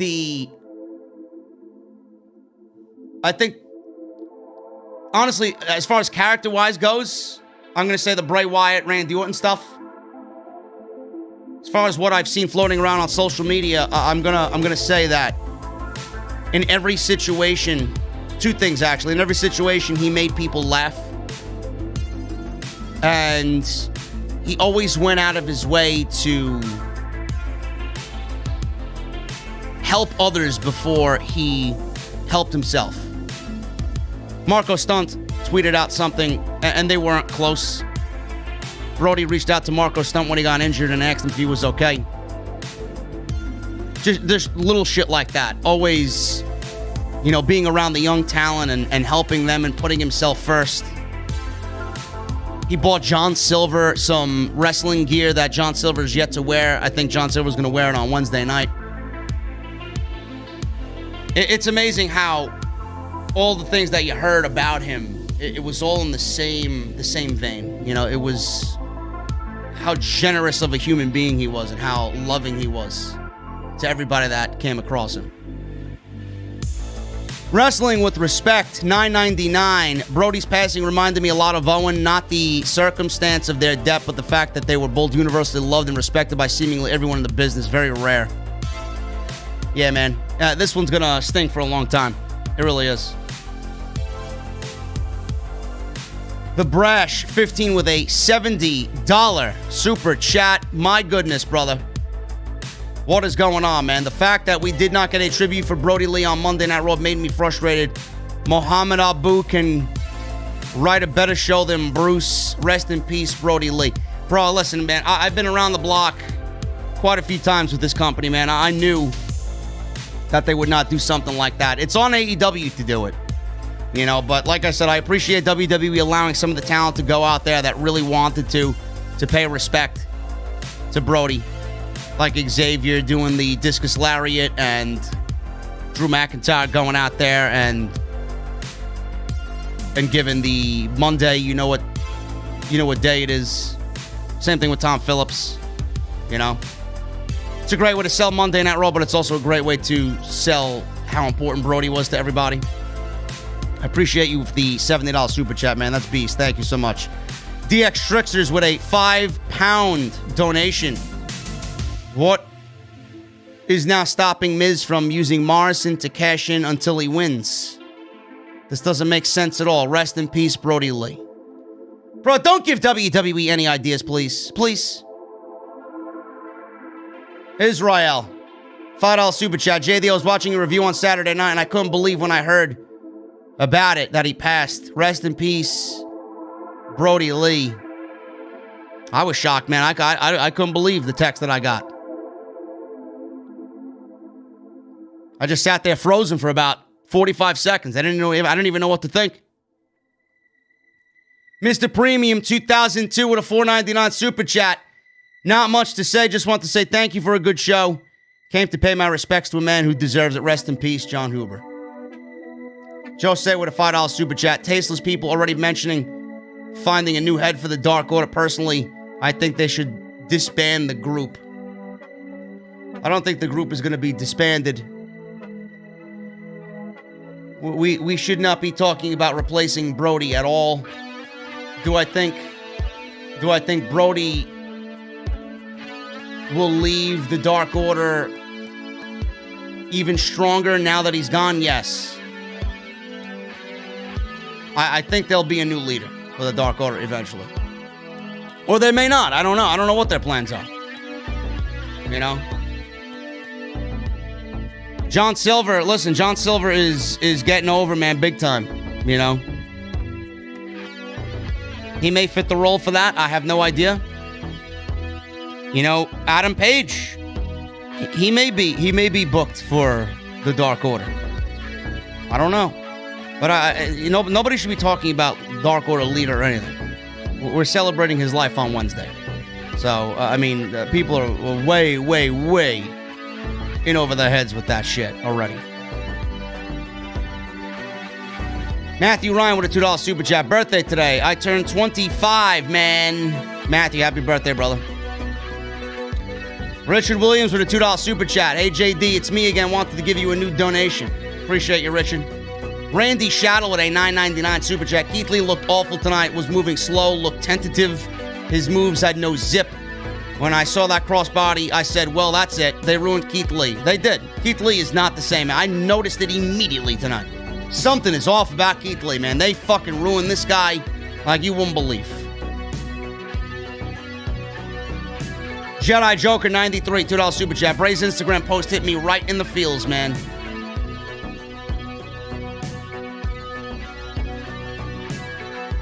Listen, man, it's, you know, we love pro wrestling. We as fans love pro wrestling. We have no idea what they go through on a day-to-day basis, man. We don't know anything as fans about the camaraderie. We always want to be involved.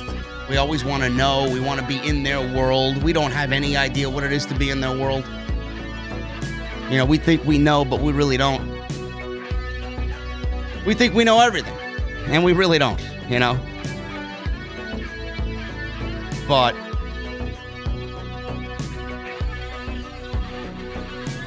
it's crazy, man. It really is. I'm still speechless about it all, honestly. You know, when you see someone like Bray getting that type of emotion out, you just can't help but feel for them. To see that different side of them, it hurts even more, you know? As we welcome them into our homes, their pain is our pain at the end of the day. We'll never know the level of pain that they're in, but when they feel any type of pain at all, we feel it too. Just goes to show you that we care as fans, man. You know? Justin Strippin with a $9.99 super chat. I didn't watch Raw. Instead, I chose to watch episodes of Being the Elite and Up, Up, Down, Down that Brodie Lee was on. He would truly be missed, but never forgotten. Thank you, brother. Riddick, $5 super chat. My son loves Ricochet, so I could definitely vouch for there being money in Ricochet appealing to the younger kids. Bro, they fucked up, man.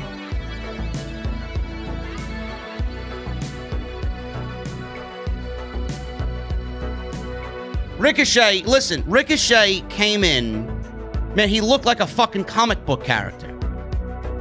Triple H had it right, man. Ricochet came in on NXT. He came in, you know, he had the lights and the lasers and all this shit, man.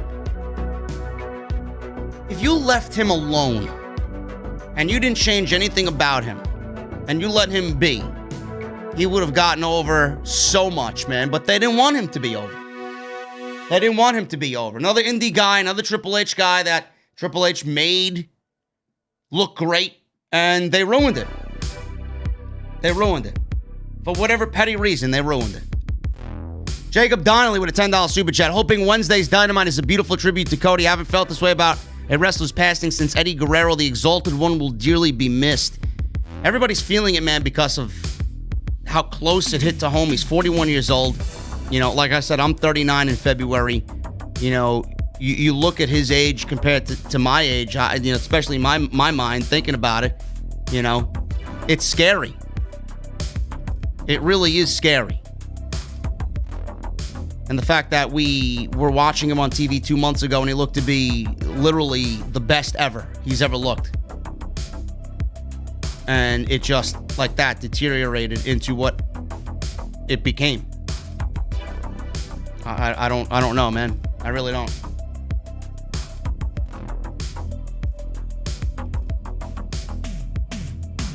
We got Justin with another $9.99. Vince is stuck in the 80s. That there were reports saying he wants the big men to be monsters. In that same report, they said he blamed the small guys for why he doesn't have monsters. Vince is a fucking idiot, dude. Vince is an idiot. Keith Lee, what brought him to the dance and what made Keith Lee stand out amongst everybody else is the fact that he can do shit like Ricochet.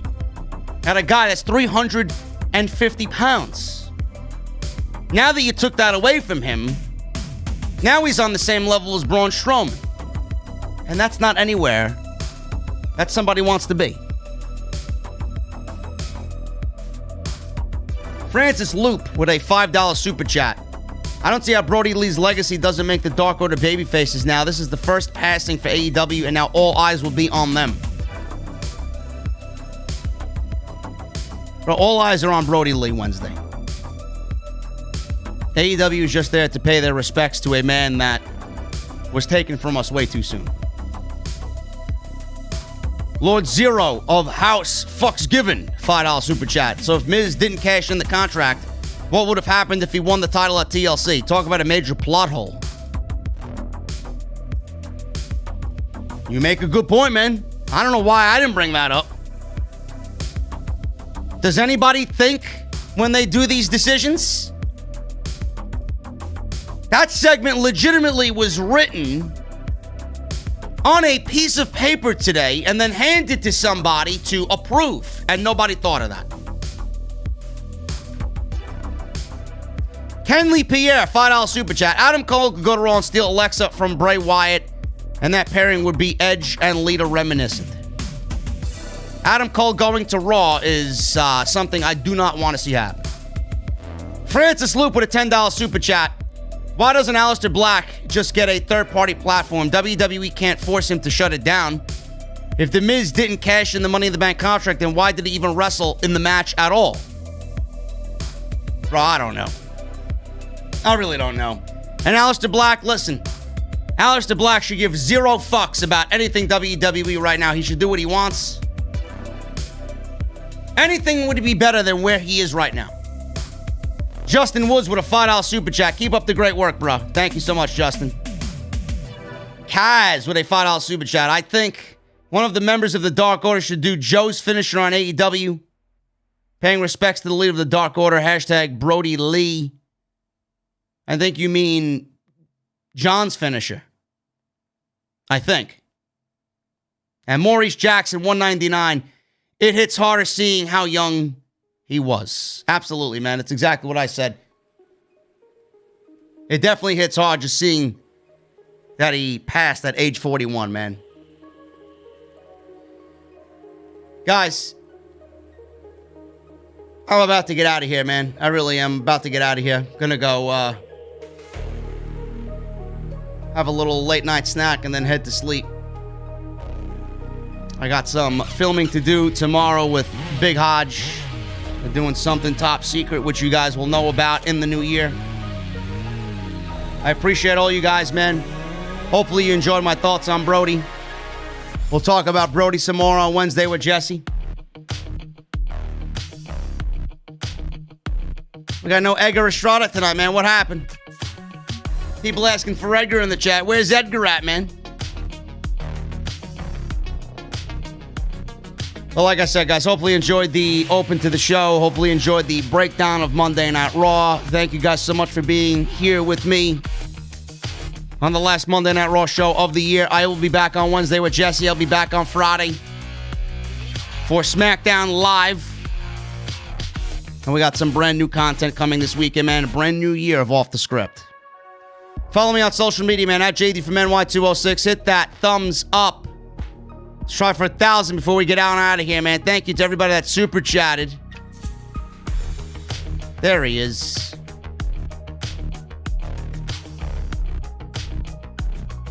Make sure you guys follow me on social media. Like I said, man, JD from NY206. Hit that subscribe button. Turn on that bell for all notifications. Hit that thumbs up.